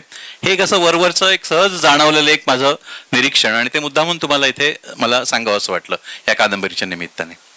बिब्लिओमॅनिया त्या अर्थानेच म्हटलंय, तो मॅनियाच आहे, तो वेडच आहे. म्हणजे प्रेम, पुस्तक प्रेम आणि पुस्तक वेड याच्यातला तोच फरक आहे. आणि आता आपण ज्या गोष्टी सगळ्या करतो आहोत किंवा ज्या ज्या पुस्तकांबद्दल आपण चर्चा करतो आहोत, त्यातल्या बऱ्याचशा पुस्तकांमध्ये मॅनियाच्या पातळीवरती गेलेल्या ह्या ज्या सगळ्या गोष्टी आहेत त्याच येताना आपल्याला दिसतात. तर हे इंटरेस्टिंग आहे. आता प्रवीणने जे सांगितलं ते की पुस्तक ही आपल्याला विवेकी बनवणारी गोष्ट आहे, पण पुस्तकाकरता म्हणून माणसाला जे वेड लागतात आणि त्याचे जे वेगवेगळे पदर असतात ते किती अविवेकी असू शकतात आणि त्याचं काय काय आयुष्यामध्ये त्याचे परिणाम होऊ शकतात ते आपल्याला ह्या पुस्तकांमधून दिसतं. हाऊस ऑफ पेपर बद्दल माझ्या आठवणी अशा आहेत की मला सुद्धा त्या पुस्तकात, ते कोणालाही झपाटतं त्याप्रमाणे मलाही त्या पुस्तकाने अत्यंत झपाटून टाकलेलं होतं. आणि ते मी 5-6 वर्ष जो भेटेल त्याला सांगायचो की तू हे पुस्तक वाच. द्यायचो मात्र कोणालाच नाही, कारण ती प्रत अत्यंत महागडी होती आणि ती मी स्टँडमधनं मिळवलेली एकच कॉपी होती आणि ती मला मिळाली होती. 800 रुपयात मिळाली होती. म्हणजे स्वस्तातच म्हटली पाहिजे. तर मुद्दा असा आहे की नंतर एक काहीतरी मला वाटतं 4-5 वर्षानंतर एकदा जयंत पवारचा मला फोन आला. मटा दिवाळी अंकाची तयारी सुरू होती आणि 2-3 वर्ष सलग त्याने त्या काळामध्ये माझ्या मागे लागून दरवर्षी तो माझ्याकडनं एक कथा लिहून घ्यायचा जबरदस्तीने. तर त्यावेळी मला म्हणाला की एक लेख लिहून दे दिवाळी अंकासाठी. तर मी म्हटलं की बाबा लेख मला वेळ नाही, नेहमीप्रमाणे मी उत्तर दिलं. तर तो म्हटला की तू असं कर ना, तुझ्या आवडीचा विषय घे, काळसेकर वगैरे यांच्यासोबत तू नेहमी असतोस, तर त्यांच्या पुस्तक प्रेमाबद्दल त्यांच्या आणि त्यांच्यासारख्या इतर लोकांच्या पुस्तक प्रेमाबद्दल तू एक लेख लिह. तर मी म्हटलं ठीक आहे, मी प्रयत्न करतो. आणि मग मी लिहायला बसलो एक दिवशी रात्री. तर मी रात्री बराच वेळ म्हणजे 7-8 तास मी लिहित होतो. आणि मला नंतर जाणवलं की ही कथा आहे, हा लेख नाही. म्हणजे लिहितानाच मला जाणवत होतं की ही कथा बनते म्हणून. मग मी त्यातली नावं बिवं सगळी काढून टाकली आणि त्याला दुसऱ्या दिवशी फोन केला की त्याला म्हटलं रे लेख नाही होणार, कथा होऊ शकते. तर तो म्हटला की ठीक आहे, कथा दे, मी कथा छापतो. आणि मग ती पुस्तकांचं घर नावाची कथा मठाच्या दिवाळी अंकात छापून आली होती. तुम्ही जर ती वाचलीत तर त्या कथेमध्ये हे पुस्तक घुसलं असं तुमच्या लक्षात येईल. कारण ते इतकं माझ्या डोक्यात भिडलेलं होतं त्यावेळी की तो म्हातारा जो आहे त्या कथेतला तो हे पुस्तक वाचून यातली गोष्ट त्या रिक्षावाल्याला सांगतो. आणि मग कशा प्रकारे ह्याच्या आयुष्याची शोकांतिका कशी झाली कार्लोसच्या, हे तो त्याला सांगतो. आणि त्याच्याही आयुष्याची शोकांतिका होते असं त्या कथेमध्ये दाखवलेलं आहे. म्हणजे इतकं भिंत हे पुस्तक आपल्या अंगामध्ये की ते आपल्याला सोडत नाही, झपाटून टाकतं पुस्तक अक्षरशः. असा अनुभव हे पुस्तक देतं. आणि मुळात मॅनियाच्या पातळीवरती ह्या सगळ्या गोष्टी घडत असल्यामुळे ही अशी बरीचशी पुस्तकं असा परिणाम आपल्यावरती करतात. पुस्तकांवरची पुस्तकं अनेक विषयांवरची आहेत. म्हणजे पुस्तक हे जरी पुस्तकावरचं असलं तरी आत्ताच मी एक पुस्तक घेतलं, बाय द बुक. म्हणजे आत्ता जे प्रसिद्ध लेखक वगैरे आहेत, लिहिणारे आहेत, त्यांना सध्या तुम्ही काय वाचताय आणि ते पुस्तक आता तुमच्या बेड शेजारी का असतं आणि तेच का चाललंय, ह्या काळात ते का वाचावं असं वाटतं, त्याच्यावर अख्खं पुस्तक आहे. काही पुस्तकं आपले हवालदार साहेब आहेत ते त्यांना ऍडिशन वेगवेगळ्या ऍडिशन, म्हणजे आपलं याचं रेअर एडिशन जमायच्या त्या हार्ड बाउंड पुस्तकं, तर 12 वेगवेगळ्या एडिशन त्यांनी जमवलेले आहेत. आणि हवालदार साहेबांनी ज्या प्रकारे पुस्तकांना जोपासलं आहे, मांडलंय तिकडे, ते पुस्तकांचं एक म्युझियमच आहे असं मला वाटतं. हवालदार दौलत हवालदार हे गोव्याला असतात आणि गोव्याचे चीफ सेक्रेटरी होते, आता तिथले निवडणूक आयुक्त आहेत. पण हा माणूस मुळातला ग्रंथसंग्राहक आहे. आणि पुस्तकाचं वेळ अशा प्रमाणात वाढत गेलंय की आत्ता एकूण 10,000 स्क्वेअर फूटचं ते पूर्ण त्यांची जी घर आहे त्याच्यात जागा शिल्लक नाही. आणि कॉरिडॉर्स बघणं तर त्याच्यावर एक उत्तम फिल्म होऊ शकते. हा जो एडिशन्सचा म्हटला त्याच्यात ते पुस्तकाचं सगळंच अंग तुम्हाला, एकदा तुम्ही पुस्तकाच्या प्रेमात पडलात की त्याचं जे सगळं फिजिक असतं, म्हणजे त्याचं कव्हर असेल, स्पाईन असेल, आसपास असेल, कागद असेल, कागदाचा थिकनेस असेल, त्याचा फॉन्ट असेल, अशा अनेक गोष्टी अतिशय बारकाईनं आपण आणि चोखंदळपणे बघत असतो.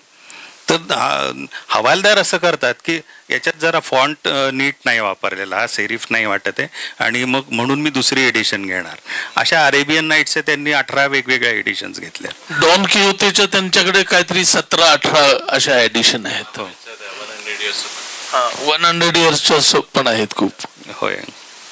तर अशा प्रकारे पुस्तक, आता पुस्तकांबद्दल चाललेलं आहे, पुस्तकांबद्दलच्या ज्या कादंबऱ्या आहेत, आता फॅरेनहाइट नावाची रे बॅडबरी आताच्या काळामध्ये खूपच कॉन्टेम्पररी. मी आता अभिषेकचं अभिनंदन जेव्हा करत होतो ते यासाठी करत होतो की हा आयुष्यभर पुस्तकांवरची पुस्तकाशी संबंधितच प्रकाशांतरही करेल किंवा भाषांतर तरी करेल. त्यांनी मला मागे लागून मला असं सांगितलं की रे ब्रॅडबरीचं फॅरेनहाइट 451 आपल्याला मराठीत करायचं आहे.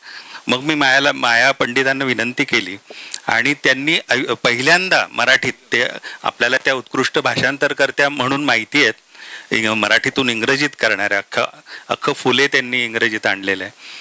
त्यांनी ही कादंबरी अक्षरशः त्या दवाखान्यात होत्या, ॲडमिट होत्या आणि त्या बाहेर आल्यानंतर 13-14 दिवसात अख्खी कादंबरी त्यांनी आता करून पाठवलेली आहे आणि ती तो अभिषेक छापणार आहे.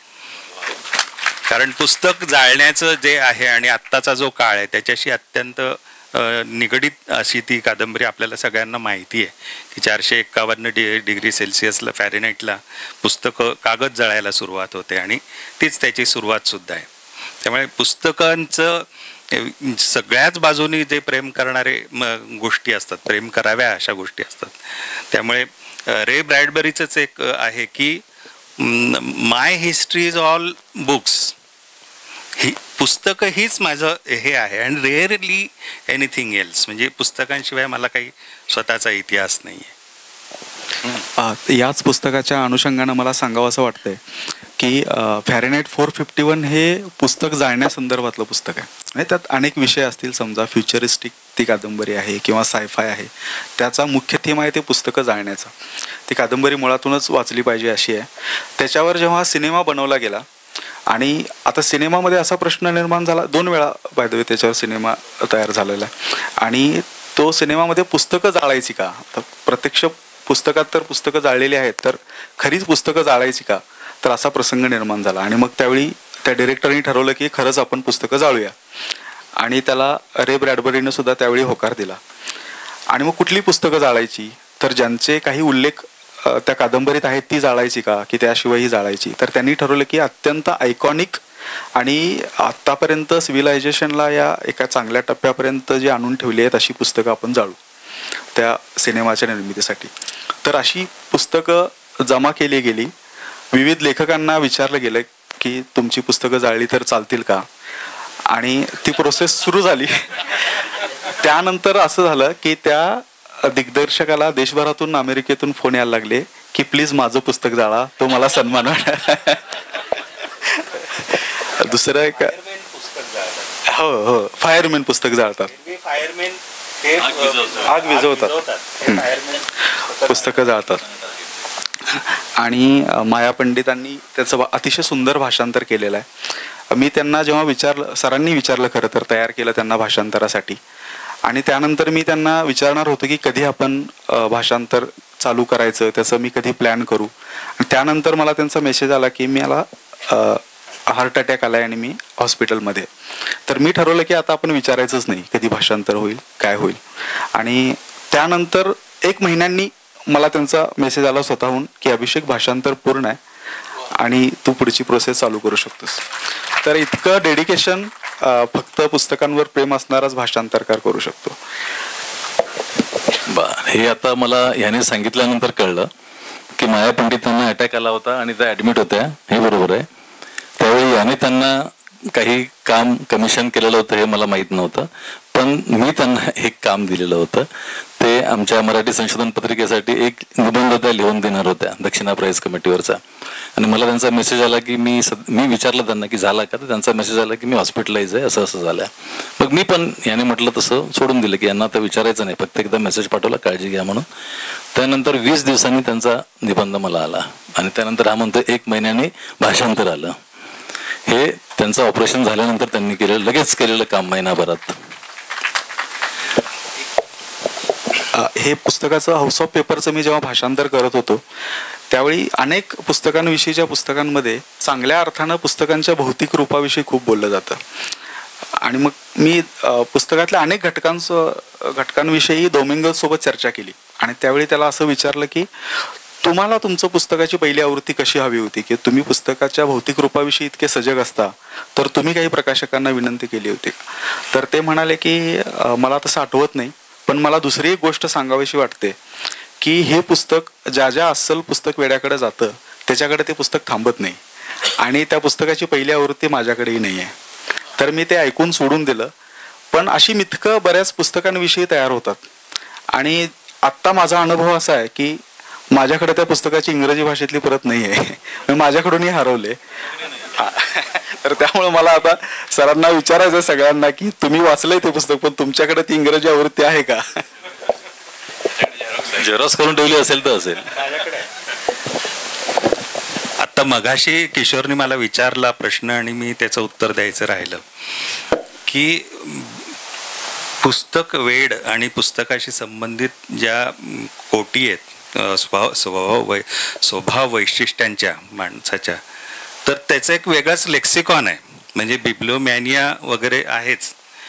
काही लोक बिब्लिओमॅनियाक असतात, नाही काही लोक बिब्लिओ लेटर असतात म्हणजे प्रेम करणारे, आणि काही लोक बिब्लिओलेस्टेस असतात, प्लंडरर असतात, म्हणजे दे रॉब द सॉरी याची 2 पुस्तकं चोरलेत दिलेली नाही. पण बिब्लिओ डिमन नावाचं पण एक माझ्याकडे आहे, ते मी देणार नाही तुला म्हणून.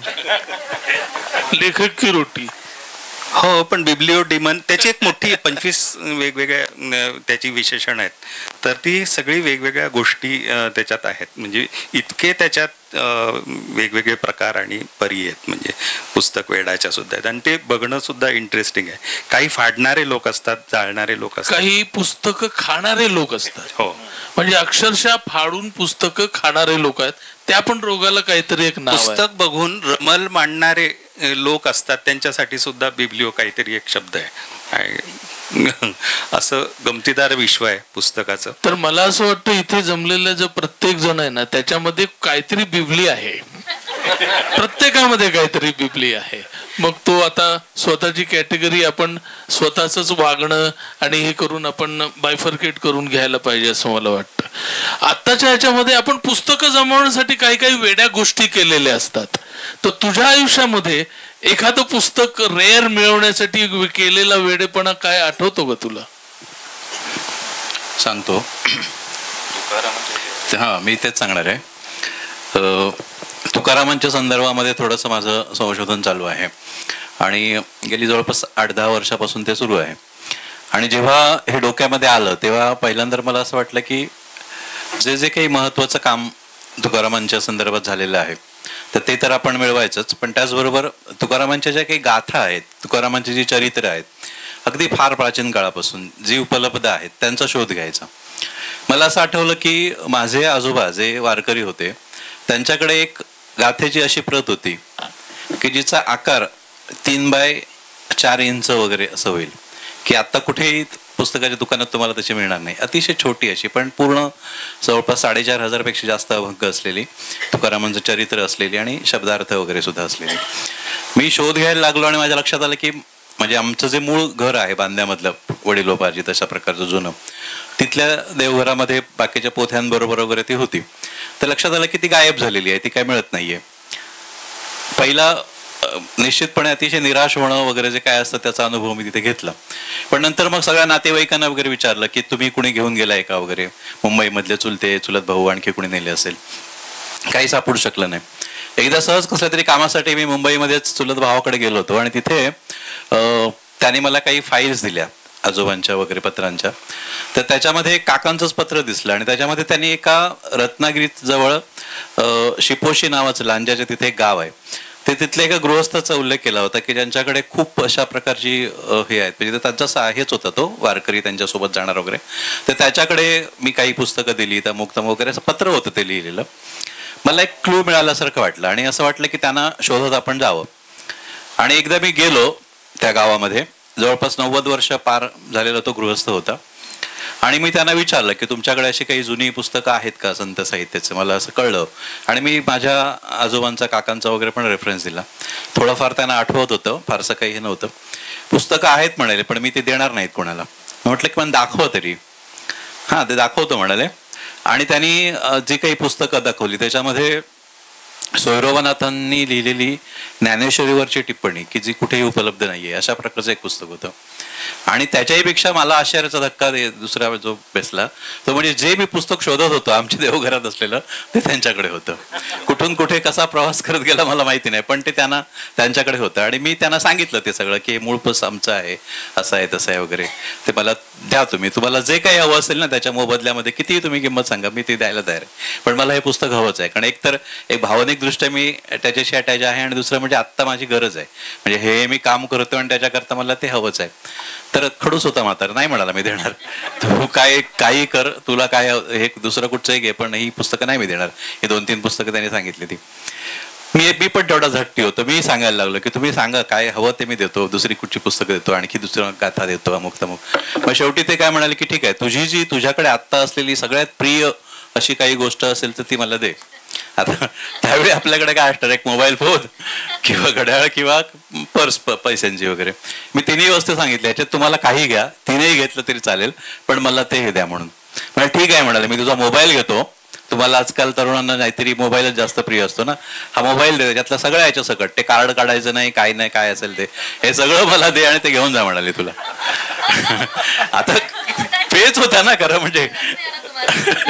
एक तर पुस्तक तर हवंच आहे आणि त्याचबरोबर अट तर इतकी विक्षिप्त त्याची होती की आता काय करायचं. पण आपण तर शब्द देऊन बसलोय ना.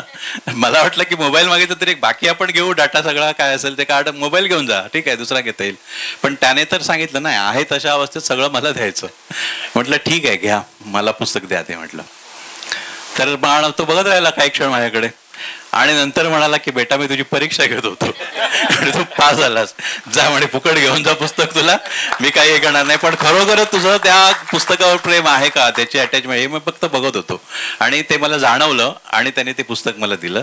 मी मुद्दामून तुम्हाला ते दाखवतो, इथे माझ्याकडे मी आणलंय ते. किती प्रत आहे छोटी, क्या बात, वा वा. प्रवीणकडे तुकोबांच्या वेगवेगळ्या गाथा आहेत आणि दुर्मिळ आवृत्त्या आहेत. माझ्याकडे कृष्णराव अर्जुन केळुसकरांनी जे तुकारामांचं चरित्र लिहिलेलं होतं 1886 मध्ये, ते पहिल्यांदा प्रकाशित झालं. त्याची पहिली आवृत्ती आहे, ती सुद्धा बाहेर आता मिळते. म्हणजे त्यांनी आता महाराष्ट्र साहित्य संस्कृती मंडळाने वगैरे काढली ती सगळी पुस्तकं नव्याने, पण ती जी पहिली आवृत्ती आहे ना ती माझ्याकडे आहे.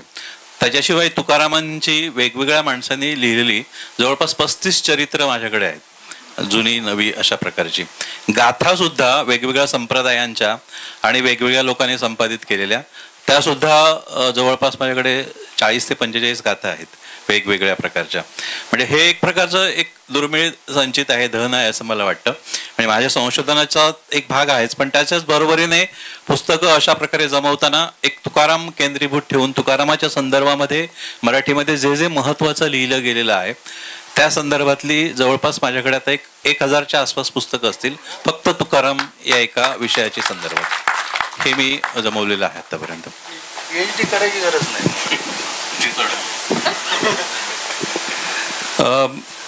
माझ्याकडे वेगवेगळी पुस्तकं अनेक वर्षांपासून जमा होत चालली आहेत आणि हे सगळे व्यसनी जे लोक आहेत त्यांच्यासारखंच माझंही ते वाढत गेलेलं आहे.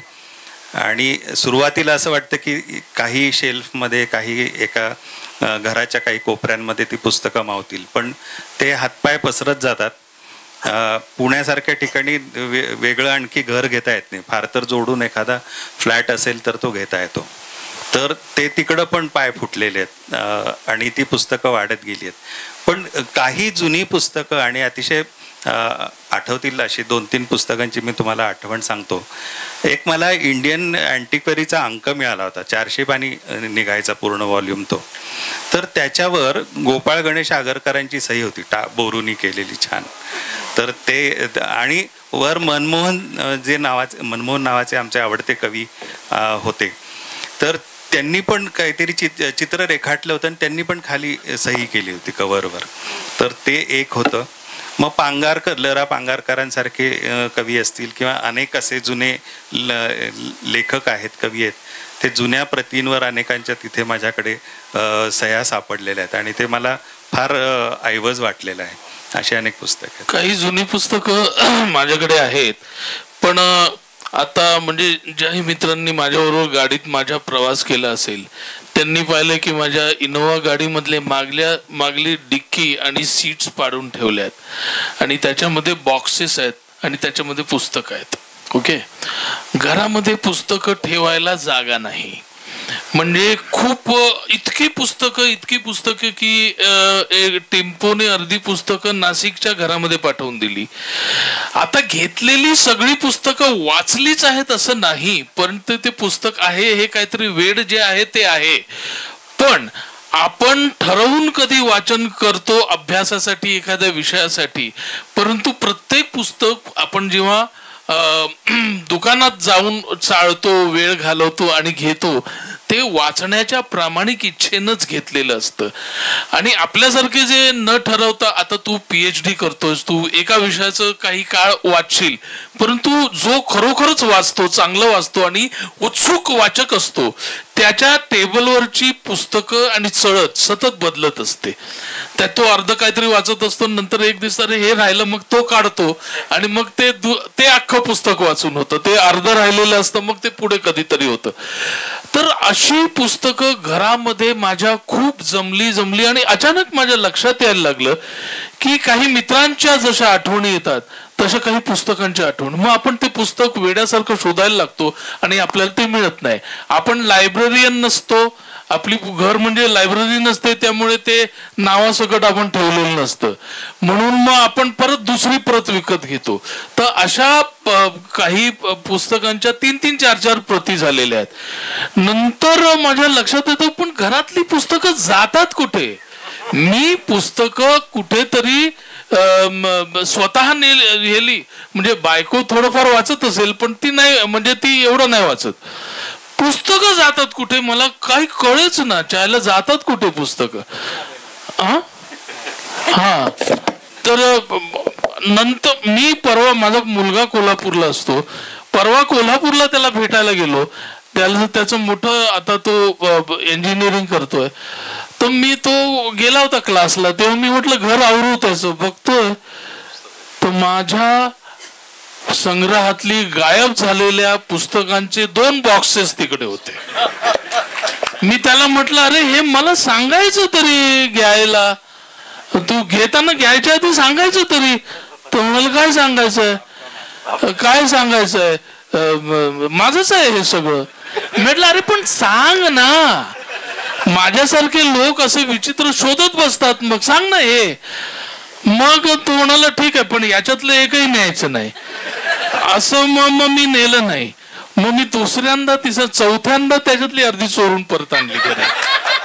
काय करणार, त्याला अजून कळलेलं नाही त्याच्यातली काय चोरून. तर पुस्तकांचं असं वेड असतं, त्याला काय करणार. आता तो माझीच पुस्तकं चोरून घेऊन गेला, हा एक माझाच मुलगा असल्याचा पुरावाच त्याने मला दिला.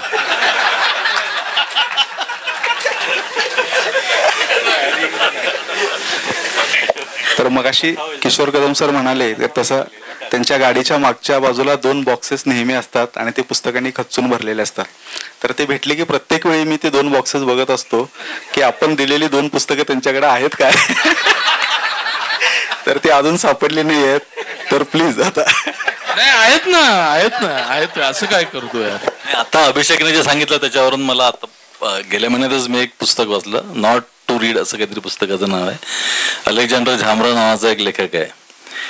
तर त्याचे लेख आहेत काही, त्यातल्या एक वेगवेगळ्या विषयांवरचे लेख आहेत. तर एक विषय हा आहे की तो त्याच्या मित्राकडे जातो जो खूप चांगला वाचक आहे, आणि जेव्हा जेव्हा जातो तेव्हा कोणाकडे आपण गेलो की आपण पहिल्यांदा बघतो याच्याकडे पुस्तकं कुठली आहेत. तसं तो त्याच्याकडे पहिल्यांदा जेव्हा गेला तेव्हा हॉलमध्ये कुठली पुस्तकं आहेत, शेल्फ कुठे आहे ते पाहून कुठली पुस्तकं आहेत ते बघायला लागला. आता हा मित्र अत्यंत चांगला वाचक, म्हणजे वाङ्मयाची उत्तम जाण असणारा, त्याच्या दोघांची टेस्ट एकमेकांना माहिती. पण त्याने त्या शेल्फमध्ये जी पुस्तकं बघितली तद्दन टाकाऊ पुस्तकं होती. म्हणजे एकदम काहीतरी पल्प लिटरेचर किंवा अशी जी कोणी आम्ही दोघेही मित्र वाचणार नाही अशी पुस्तकं देत होती असं तो म्हणतो. मग त्याला आश्चर्य वाटतं की ही पुस्तकं हा वाचतो आणि आपल्याशी बोलताना तर फार वेगळ्या पुस्तकांबद्दल चर्चा करतो, हे कसं काय. मग तो त्याला म्हणतो की अरे हे काय, हा काय प्रकार आहे. तो म्हणतो ही पुस्तकं खास लोकांसाठी ठेवलेली आहेत, कारण ते आले की पुस्तकं तुझी दाखव म्हणतात, मग त्यांना ही दाखवायची, यातले कोणी घेऊन गेलं तरी काही फरक पडत नाही आपल्याला. तो म्हणतो बाकी तुझे खास पुस्तकं कुठे आहेत. तो म्हणतो माझ्या पुस्तकांचं कलेक्शन हे हॉलमधले लिव्हिंग रूमचं कलेक्शन वेगळं, बेडरूमचं वेगळं, असं किचन पर्यंत आहे, चल तुला दाखवतो, असं म्हणून तो दाखवायला लागतो. आणि त्याची जी अत्यंत काळजातली पुस्तकं असतात, अत्यंत जवळची पुस्तकं असतात, ती त्यानं त्याच्या स्वतःच्या बेडरूम मध्ये ठेवलेली असतात. आणि झांबराला मोठा आनंद होतो की त्यात त्याने त्याची जी 2 भेट म्हणून दिलेली पुस्तकं आहेत ती पण असतात. त्याला फार चांगलं वाटतं, आनंद वाटतो. पण पुढे नंतर तो घरी येतो आणि मग त्याला एक शंका यायला लागते. त्याला वाटतं की त्याने आपल्यावर हा जो प्रयोग केलाय हा इतरांवर तर करत नसेल. मग तो म्हणतो माझ्यासमोर माझा मित्र यायला लागला की जेव्हा जेव्हा मी त्याच्या घरी जातो तेव्हा घाईघाईने माझी 2 पुस्तकं हॉलमध्ये ठेवलेली पटकन काढून बेडरूम मध्ये नेऊन ठेवतो. नाही, मराठीमध्ये एक मोठे लेखक आहेत, मी नाव घेऊ का, म्हणजे नको, जाऊ दे, नाव नको घ्यायला. ते कधी अचानक मोठे लेखक, मी तू कोणाला कळेल आता, म्हणजे आपण घरी त्यांच्या गेलो की आपली सगळी 2-3 पुस्तकं त्यांच्या टेबलवर असतात, म्हणतात बघ तुझंच वाचतोय मी, असं ते आपल्याला सांगतात. आणि तुला माहितीये कोणाबद्दल बोलतोय मी. तर आणि आपल्याला किती बरं वाटतं की अरे आपली पुस्तकं, आणि काय योगायोग आहे आपण जाण्याला आणि आपलंच पुस्तक वाचण्याला. तर हे वाचणारे लोक ना असे आणि लिहिणारे पण असे थोडेसे डांबरट असतात. लिहिणाऱ्यावरून मला असं वाटलं, म्हणजे मी मला स्वतःला असं इमॅजिन केलं की कोणतरी मला भेटायला येतो तर मी त्याने सांगितलेलं काम करत बसलो, लिहित बसलो. तो गेला की ते ठेवून द्यायचं, दत्ताभाऊने काहीतरी सांगितलं ते पूर्ण करायचं. बघा म्हणजे वेगवेगळी पुस्तकं वाचून वाचून किती निर्ढावतात लोक. मला एक आठवण फक्त सांगतो मग तुला देतो. ते मगाशी यांनी सगळ्यांनी आठवण सांगितली, मी माझी एक सांगतो. दादरला शारदाश्रम जवळ एक रद्दीवाला असायचा, आता असतो की नाही मला माहित नाही. मी लोकवाङ्मय ग्राहक ज्यावेळी जायचो त्यावेळी स्टेशनवरून चालत चालत जाताना आणि येताना केव्हा तरी एकदा त्या रद्दीवाल्याकडे डोकवायचो. मी रद्दीवाल्यांकडे विनाकारण डोकवायचो, म्हणजे अत्यंत रद्दी पुस्तकं मासिकं भरलेली आहेत तरी सुद्धा मी जायचो आणि काय आहे ते बघायचो. याचं कारण मला अत्यंत चांगली पुस्तकं अशा ठिकाणी क्वचित पण मिळालेली आहेत. तर एकदा सकाळच्या वेळेस मी गेलो, त्यांनी दुकान नुकतंच उघडलं होतं आणि मी बघितलं तर एक असं फाटकं पुस्तक होतं, ट्रुथ अबाउट गांधी, आणि कुठल्या तरी अमेरिकन पत्रकाराने लिहिलेलं. त्या पुस्तकात काय लिहिलंय मी आजपर्यंत वाचलेलं नाही. छोटंसं पुस्तक आहे 100 पानांचं. मी ते कव्हर उघडलं असं पहिलं पान, तर तिथे with kind regards MK Gandhi अशी सही होती आणि खाली तारीख होती 1942 सालची ती तारीख आहे. आता मला तारीख काय आठवत नाही. मी परत लगेच ते मिटलं आणि त्याला हे कितने में असं एकदम कॅज्युअली त्याला विचारलं.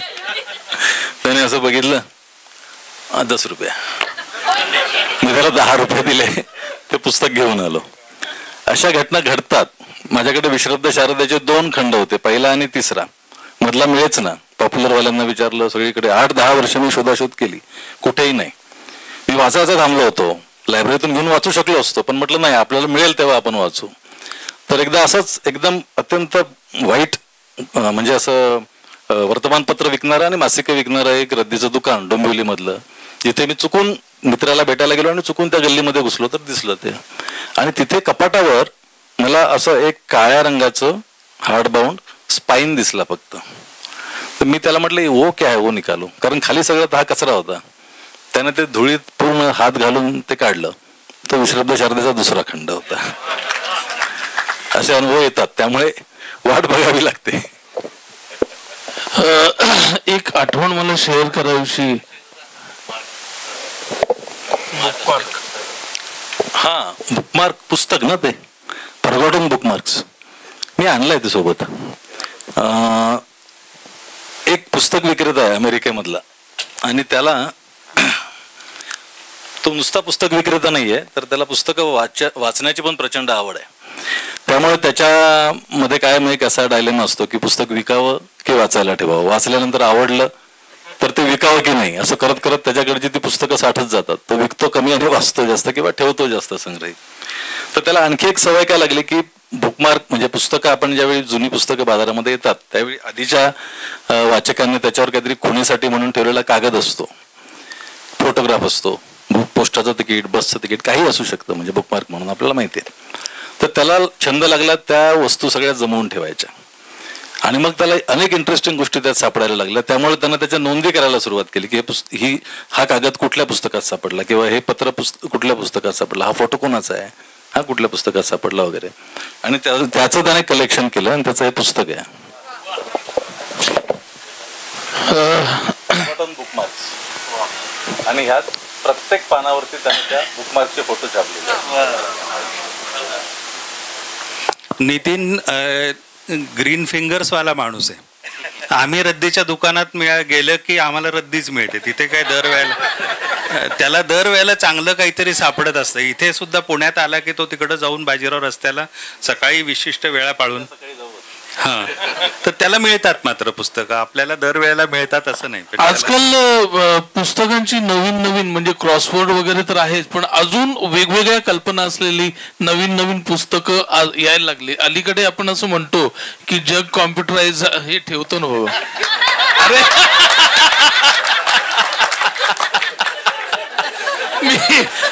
आणि वाचत नाहीत. अरे मी नव्हतो, मी देणारच होतो तुला.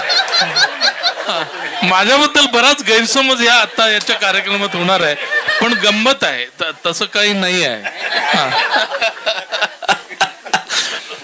तर वेगवेगळे आता पगडंडी नावाचं पुण्यामध्ये उत्कृष्ट पुस्तकांचं दुकान झालेलं आहे. वेवर्ड्स अँड वाईज आपलं होतं. व्हाईट क्रो नावाचं आपलं मुंबईतलं दुकान, पुस्तकांचं दुकान आहे. तर अशा वेगळी कुठली पुस्तकांच्या दुकानांमध्ये तू गेलेला आहेस असं मला वाटतं? बुक फेअर मध्ये जातोस का? मी ज्या काळात, आता गणेशने सांगितलं मगाशी आपल्याला की 2005च्या सुमारास, म्हणजे 2-3 पासून पुढे या पुस्तकांबद्दलच्या पुस्तकांचं वेळ लागलं होतं आम्हाला सगळ्यांना. त्यावेळी नेमकं काय झालं होतं, लँडमार्क नावाचं एक दुकान होतं पुस्तकांचं, जे चेन होते खरं म्हणजे, चेन स्टोअर. पुण्यात पण होतं कॅम्पमध्ये, पण ते नंतर उशिरा सुरू झालं. मुंबईला ते आधी अंधेरीला होतं, लोखंडवालामध्ये. कुठला मॉल तो? लोखंडवालामधला इन्फिनिटी मॉलमध्ये ते दुकान होतं. तर ते दुकान नंतर टाटाने विकत घेतलं, म्हणजे ती चेन टाटाने विकत घेतली. पण टाटा म्हणजे जे सुरू केली चेन, ती एक मद्रासच्या बाई होत्या चेन्नईच्या, त्यांचं नाव मी आता विसरलो, पण नेटवर त्यांची माहिती आपल्याला मिळते. आणि त्या प्रचंड पुस्तक वेड्या होत्या. त्यामुळे त्या काय करायच्या, पुस्तकांच्या बाजाराचं जनरली तुम्हाला जर कोणाला माहिती असेल, बऱ्याच लोकांना माहिती असेल यातलं, की एक ट्रेड मार्केट आहे की जे युरोप, अमेरिके, खास करून अमेरिकेमध्ये जी पुस्तकं विकली जातात त्या पुस्तकांचं मार्केट. ती पुस्तकं जगभर जातात. ती ठराविक पुस्तकं असतात. ती टायटल तुम्ही कुठल्याही पुस्तकांच्या दुकानात जा, तुम्हाला ती टायटल मिळणार. आणि काही पुस्तकं अशी आहेत की जी तुम्हाला भारतामध्ये किंवा इतर वेगळ्या मार्केटमध्ये, युरोपमधल्या मार्केटमध्ये मिळणारच नाहीत. म्हणजे एका याच्यातली मेन स्ट्रीम मधलीच काही पुस्तकं मिळत राहतात, बाकीची मिळत नाहीत. तर ह्या बाई काय करायच्या, स्वतःहून क्युरेटिंग करून वेगवेगळ्या ठिकाणांवरून, पब्लिशर्सकडून, डिस्ट्रीब्युटर्सकडून कॅटलॉग्स मागून पुस्तकं मिळवायचे. जसं जे काम आता आमचा मुंबईचा विराट चंडोक करतो, ज्याचं नाव आता किशोरने घेतलं, की आधी वेवर्ड अँड वाईज नावाचं दुकान होतं, आता तो व्हाईट क्रो मध्ये आहे. तर तो हे काम करतो. तो कधीही डिस्ट्रीब्युटरने दिलेली पुस्तकं घेत नाही. तो म्हणतो मला कॅटलॉग द्या, पुस्तकं मी निवडेन.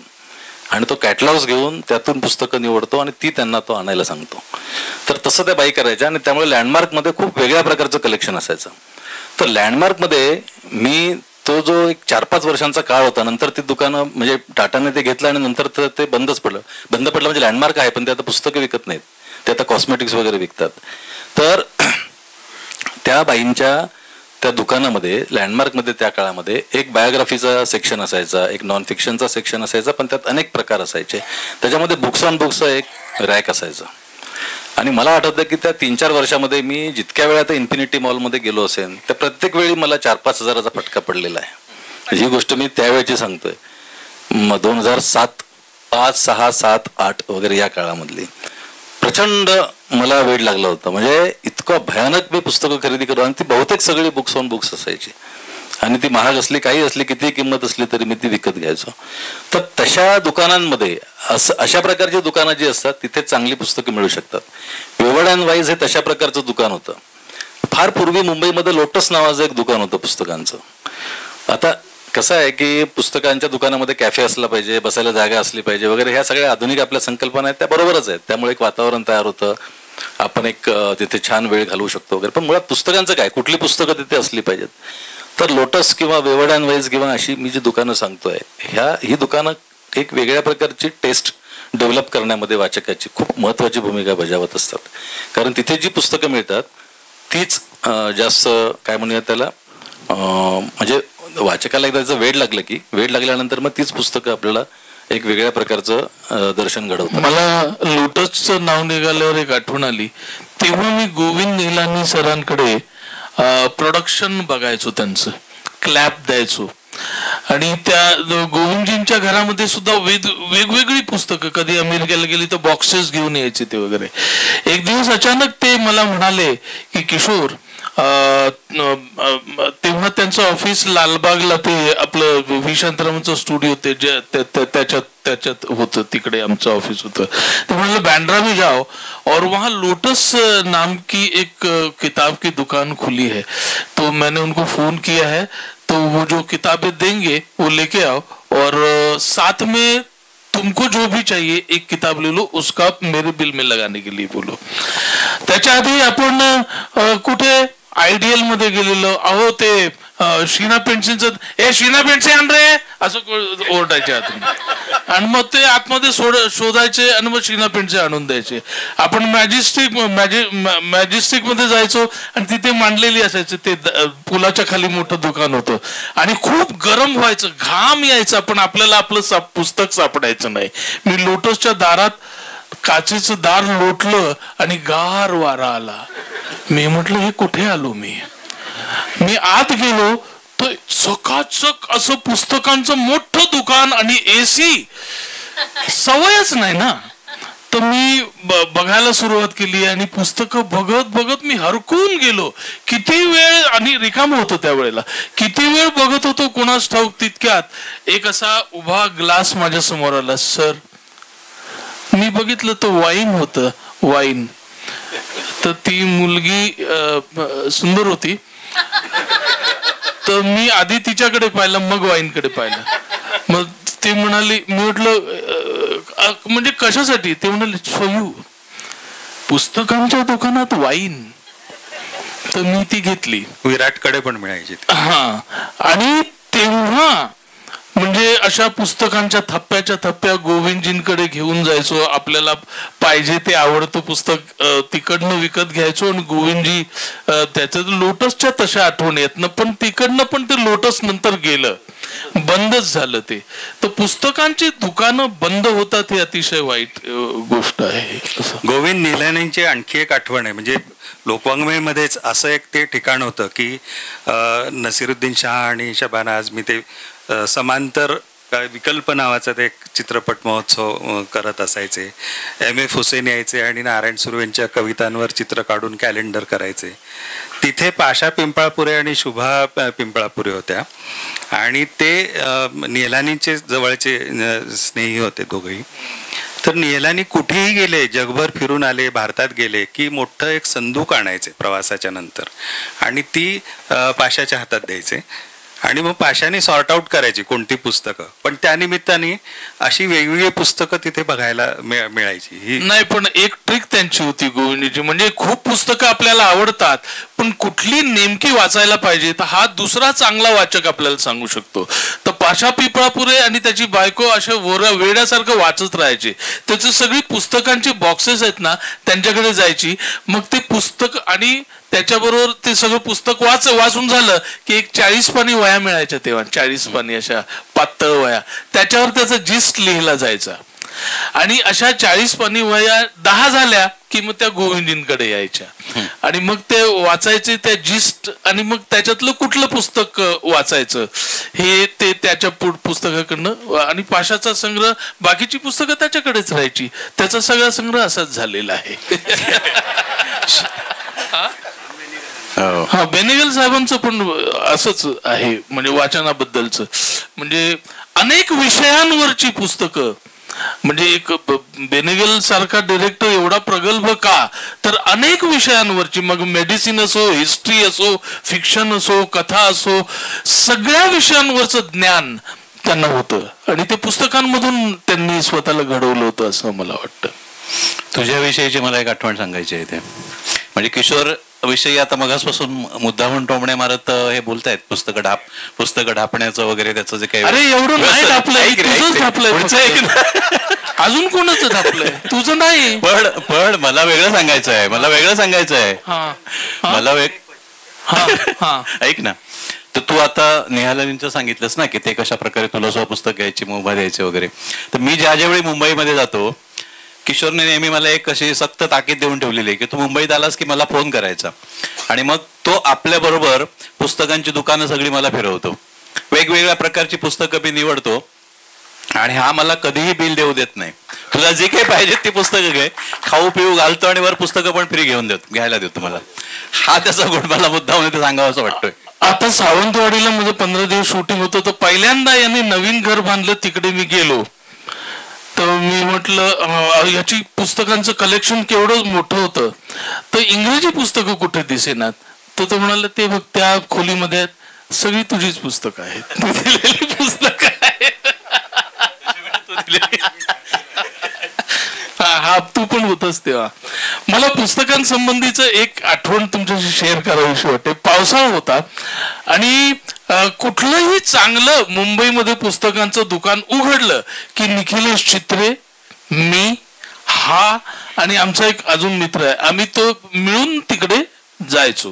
तर वेवड आणि वाईज नावाचं अतिशय उत्तम असं फोर्टला पुस्तकांचं वेगळं कलेक्शन असलेलं, विराट तिकडे काम करतो असं कळलेलं पुस्तकांचं दुकान. आपण एकत्र जाऊन जरा जाऊया. निखिलेश तिकडे जाऊन आलेला होता. म्हणून एक दिवस निखिलेश पार्ल्याला आला. पार्ल्याला आम्ही दुपारी पार्ल्याला आला आणि तो पार्ल्यात मी गाडी घेऊन त्याच्यासाठी थांबलो होतो आणि इतका पाऊस पडला की रस्ते सगळे तुडुंब. त्याही पावसामध्ये मी म्हटलं आपण जाऊच या काही करून. त्याच्यामध्ये तो बसला आणि आम्ही वेवड आणि वाईजला गेलो. 3 मित्र होते आणि एका बाजूने सुरू केली, कोणी तिकडून गेला आणि आवडलं ते पुस्तक काउंटरवर ठेवायचं, आवडले ते पुस्तक काउंटरवर ठेवलं. आम्ही दुपारी काहीतरी 4ला पोहोचलेलो असू. संध्याकाळी 7:30 वाजता काउंटरवर अशी चढत निर्माण झाली आणि एक टकला असा तेजस्वी माणूस आला आणि इंग्रजी बडबडत होता आणि बहुतेक तो मालक असा म्हणतो, म्हणाला ये किसका है सब. तर त्या मुलीने सांगितलं की ती जी तीन लोक आहेत ना त्यांनी सगळं आणून ठेवलेलं इथे. तर त्यांनी आमच्याकडे पाहिलं. बराच वेळ तो ऑब्झर्व करत होता आणि त्याने काय इशारा केला कोणास ठाऊक. तर धाडकन शटर बंद झालं. दुकानाचं शटर बंद झालं 7:30 वाजता. आणि मग तो आमच्या जवळ आला आणि म्हटला, would you care for wine.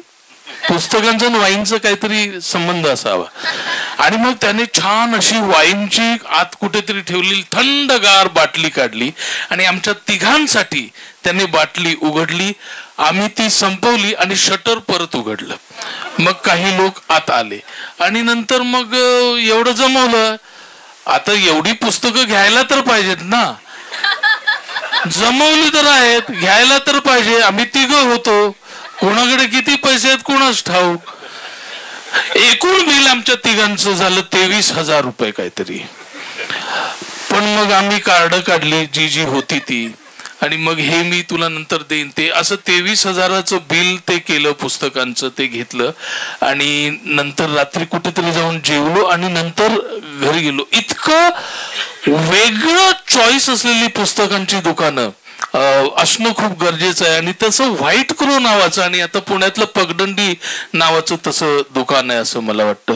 आणि त्याचबरोबर आपल्याला पुस्तकं वाचायला आवडत असली तरी आपल्याला प्रेझेंट करणारी मित्रमंडळी सुद्धा पाहिजेत. मी आणि निखिलेश असाच व्हाईट क्रो मध्ये होतो आणि मी काही पुस्तकं काढली, त्याने काढली. आम्ही जवळजवळ 4 तास तर 5 तास तर हलत नाही आणि खूप अशी पुस्तकं झाली. आणि त्या काळामध्ये माझ्याकडे खरंच थोडस मी म्हटलं आता ही कशी घ्यायची पुस्तकं यार. मी निखिलेश म्हटलं यार खूप होईल ना. तो म्हणाल नंतर घ्या, याच्यातली काही घ्या. माझ्याकडे थोडीशी तंगी चालली होती. नंतर अचानक मला सोनालीची आठवण आली, सोनाली कुलकर्णीची. ती मला म्हणाली होती की दिठी मधलं तुझं काम इतकं आवडलंय की तुला आयुष्यात कधी काय माझ्याकडे मागायचं. रात्री 8 वाजता मी तिला फोन केला. तर मी म्हटलं बघ तू म्हणाली होतीस असं की वाघ, तर मी आता पुस्तकांच्या दुकानात आहे. तर ती म्हणाली बघ किशोर एक minute please please please please तू काहीतरी फालतू 5-7 हजाराचं माझ्याकडनं पुस्तकं घेशील तर मला अजिबात आवडणार नाही. कमीत कमी 25,000ची पुस्तकं घेणार असशील तरच तू हे करायचं. आम्ही सगळी हिशोब केला 16,000 होत होतं. अजून 10,000ची पुस्तकं मग काढली. 10,000ची पुस्तकं काढली आणि निखिलेश बघत होता. निखिलेश म्हणाला चायला अशा मैत्रिणी तुलाच कशा भेटतात. मी म्हटलं आता मी काय करू, काहीतरी पुण्य केलं असेल. आणि मग नेमकं मग बिल बनवलं गेलं आणि नंतर मग मी म्हटलं हे बघ एवढे झाले 25,550 काहीतरी झाले. ती म्हणेल ठीक आहे पाठवते. ते स्कॅनर काही वर्क होईना. कधी कधी आपलं नशीब असतं ते वर्कच होत नाही झालं. आता माझ्याकडे तर पैसे नाहीत. निखिलेश एवढे पैसे कुठे. तर मग सोनालीला परत फोन केला. ती म्हणाली अरे मी पण इकडे काहीतरी नेटवर्कचा प्रॉब्लेम दिसतो, थांब जरा. आणि आम्ही अशी जद्दोजहद करत होतो आणि त्या या चौथीकडे पाहत खूप वेळ उभा होतो आणि अचानक फोन मध्ये बीप टुंग टुंग असं काहीतरी झालं आणि ते बघितलं तर 25,550 आले होते, पण नाव ते नव्हतं. मी म्हटलं हे कोणी दिलंय? तर तिच्या नवऱ्याच्या कार्डवरनं तिने ते केलं होतं. तर आपल्यावर प्रेम असतं म्हणून पुस्तकांवर असतं, पुस्तकांवर प्रेम असतं म्हणून आपल्यावर असतं. तर असे मित्र पण हवे असतात आपल्या आयुष्यामध्ये जे आपल्या रसिकतेला दाद देतात.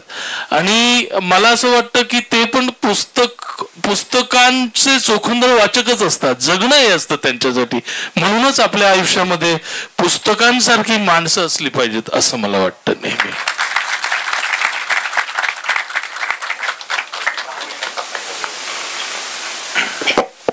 आणि कोणाच्याही मनामध्ये जर अशी शंका असेल की आपण इतकी पुस्तकं घेतो आणि वाचत नाही, याबद्दल खंत असेल किंवा अपराधी भाव असेल तर ताबडतोब काढून टाका.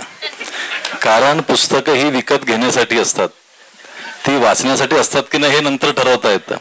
जगात कोणीही पुस्तकं, कुठलाही लेखक, कुठलाही ग्रंथसंग्राहक असं म्हणत नाही की मी सगळी पुस्तकं वाचलीत. आणि आपल्या सगळ्यांच्या सोयीसाठी अनेकांनी या प्रश्नाला उत्तरं देऊन ठेवलेली आहेत. ती तुम्ही इतरांच्या तोंडावर फेकू शकता जेव्हा तुम्हाला विचारलं जाईल. म्हणजे उदाहरणार्थ ज्यांनी लिळा पुस्तकांच्या वाचल्या त्यांना माहितीच असेल की एकाने पुस्तकच लिहिलंय, how to talk about books which you haven't read. म्हणजे जी वाचलेली पुस्तकं नाही त्यांच्याबद्दल कसं बोलावं याच्यावर पण एक पुस्तक आहे. त्याच्या प्रत्येक प्रकरणामध्ये एक एक मुद्दा घेतलेला आहे आणि तुम्ही ते कसं बोलू शकता. How to talk about book which you haven't read. आणि अत्यंत गंभीर पुस्तक आहे. म्हणजे उदाहरणार्थ त्याचं काय म्हणणं आहे की लायब्ररीयन असतो, लायब्ररीतलं प्रत्येक पुस्तक वाचतो का? शक्यच नाही. पण त्याला लायब्ररीतल्या कुठल्या पुस्तकात काय आहे ते माहिती असतं. त्याला विचारलं की या विषयावरची मला 10 पुस्तकं द्या, तर तो काढून दाखवतो. कशी काय? कारण त्यानं त्याचा विषय कुठला आहे, त्याचा ब्लर्ब काय आहे, त्याची अनुक्रमणिका काय आहे हे वाचलेलं असतं. तर पुस्तक संपूर्ण पहिल्यापासून शेवटपर्यंत वाचण्यापेक्षा पुस्तकात काय आहे हे एकदा समजलं की त्याचं इतर पुस्तकांशी नातं काय आहे, त्या पुस्तकांमध्ये काय म्हटलेलं आहे, अशा तऱ्हेचं म्हणजे ते पुस्तक लोकेट करणं एकूण सगळ्या ज्ञानाच्या व्यवहारात आणि ते समजून घेणं हे सुद्धा जास्त महत्वाचं आहे. अशा अर्थाचं ते पुस्तक. उंबेर्तो इको नावाचा जागतिक लेखक त्याची हजारो पुस्तकांची लायब्ररी पाहिली आणि एक मूर्ख पत्रकारांनी त्याला आपल्याला नेहमी विचारतात ना, तुमचं एक आवडता लेखक कुठला, तुमचं एक आवडतं पुस्तक, एक आवडता सिनेमा कुठला, असं काही नसतं. तर त्यांनी उंबेर्तो इकोला विचारलं की तुम्ही याच्यातली किती पुस्तकं वाचलीत? तो म्हणाले याच्यातली 5-7 मी गांभीर्याने नीट वाचली असतील. तर ती म्हटली मग बाकीची कशासाठी घेतली आहेत? तो म्हणाला वाचण्यासाठी. कधीतरी वाचेन मी म्हणूनच आपण पुस्तकं विकत घेत असतो.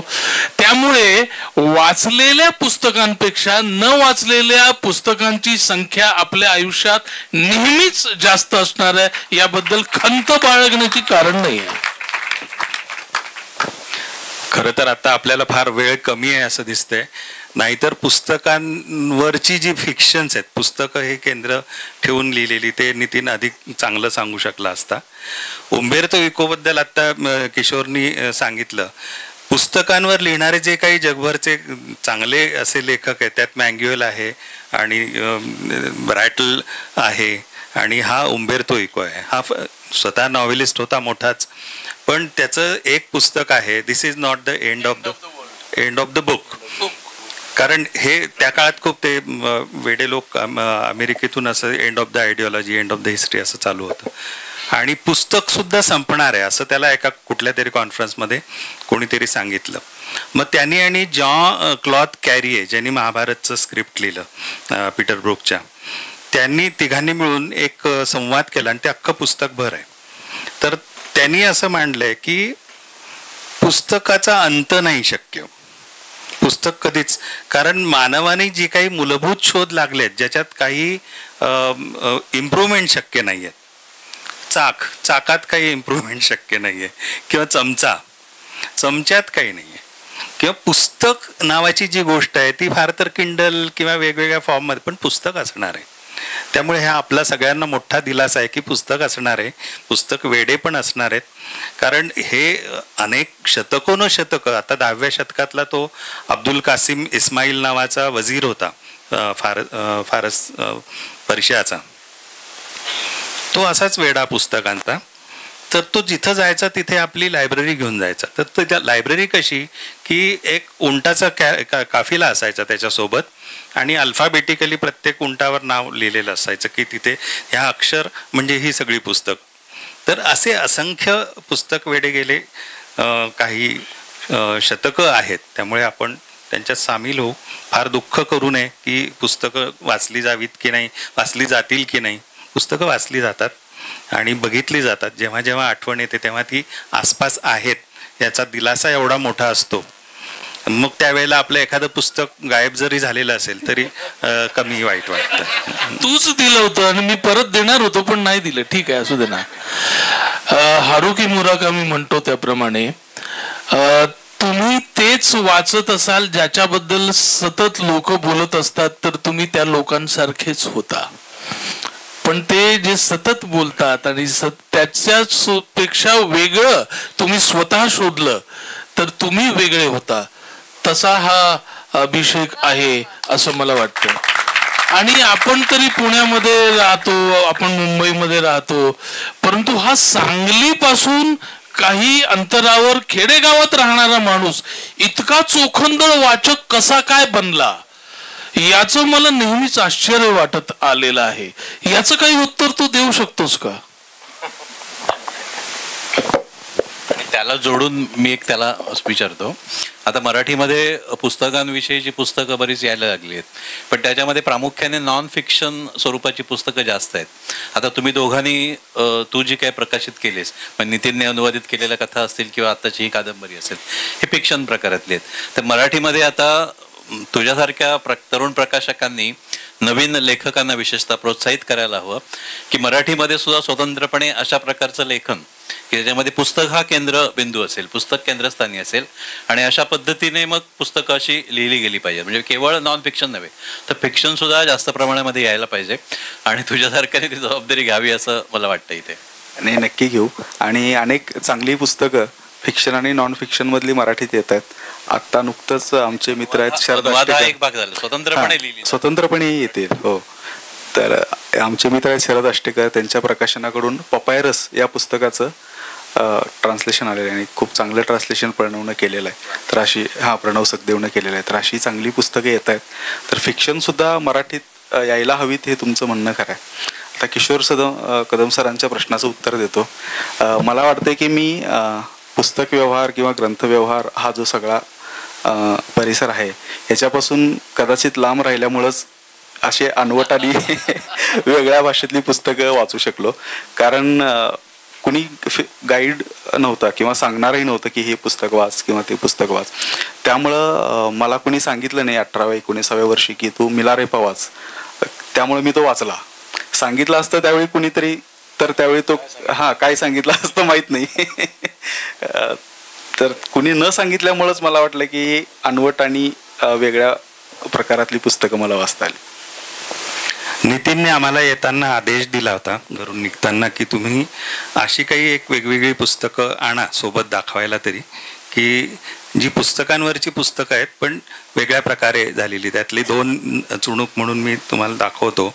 हे जगभरात जी बॅन झालेली पुस्तकं आहेत त्याच्यावरची कॉमेंट्री असलेलं एक मोठं हे पुस्तक आहे. 120 बँड बुक्स, त्याच्या आणखी आवृत्त्या पण आहेत. तर हे एक पुस्तक आहे निकोलस कारोल्डिसचं. आणि मला ज्यात आवड आहे कवितांमध्ये तर त्यातलं पुस्तकं आणि जगभरातल्या लायब्ररीज याच्यावर जगभरातल्या वेगवेगळ्या कवींनी लिहिलेलं हे पुस्तक आहे. एव्हरीमनची अतिशय सुंदर एडिशन आहे ही, बुक्स अँड लायब्ररीज पोएम्स. तर हे एक सुंदर नाही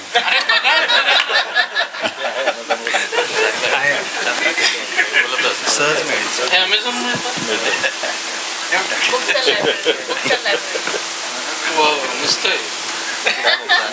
थँक्यू.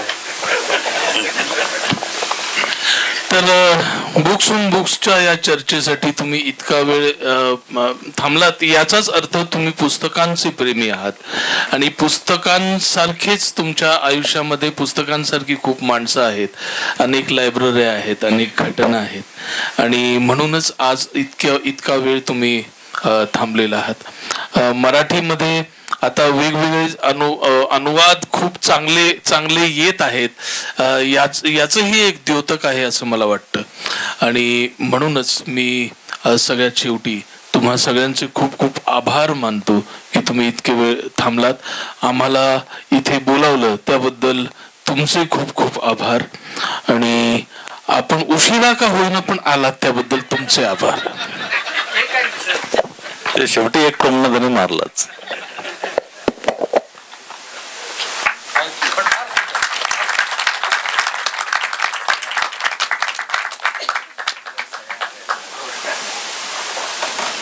अशा गप्पा आपण कितीही वेळ ऐकू शकतो असं वाटलं आणि या गप्पा ऐकताना एकतर आपणही या गप्पामध्ये सामील आहोत असं वाटत होतं, कारण त्याच्याविषयी मनात उमटत होतं, काहीतरी ते बोलत होते त्याविषयी.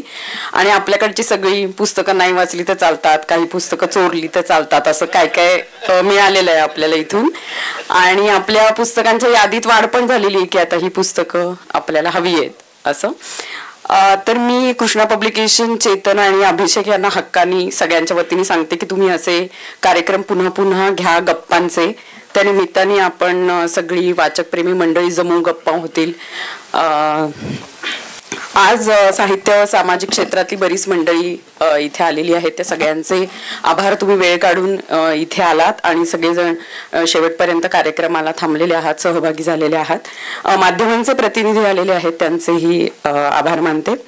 भांडारकर संस्थेने हा हॉल उपलब्ध करून दिलेला आहे, त्यांचेही आभार. सगळे मान्यवर, आपण वाचन प्रेमी मंडळी, सगळ्यांचे मी आभार मानते. आणि पुन्हा आठवण करून देते की द हाऊस ऑफ पेपर आणि लायब्ररी ही पुस्तकं बाहेर उपलब्ध आहेत. आपण ती घ्या, त्याच्याविषयी चर्चा करा, शिफारस करा आपल्या वाचनप्रेमी मंडळींना. आणि हा कार्यक्रम संपन्न झाला असं मी जाहीर करते. धन्यवाद.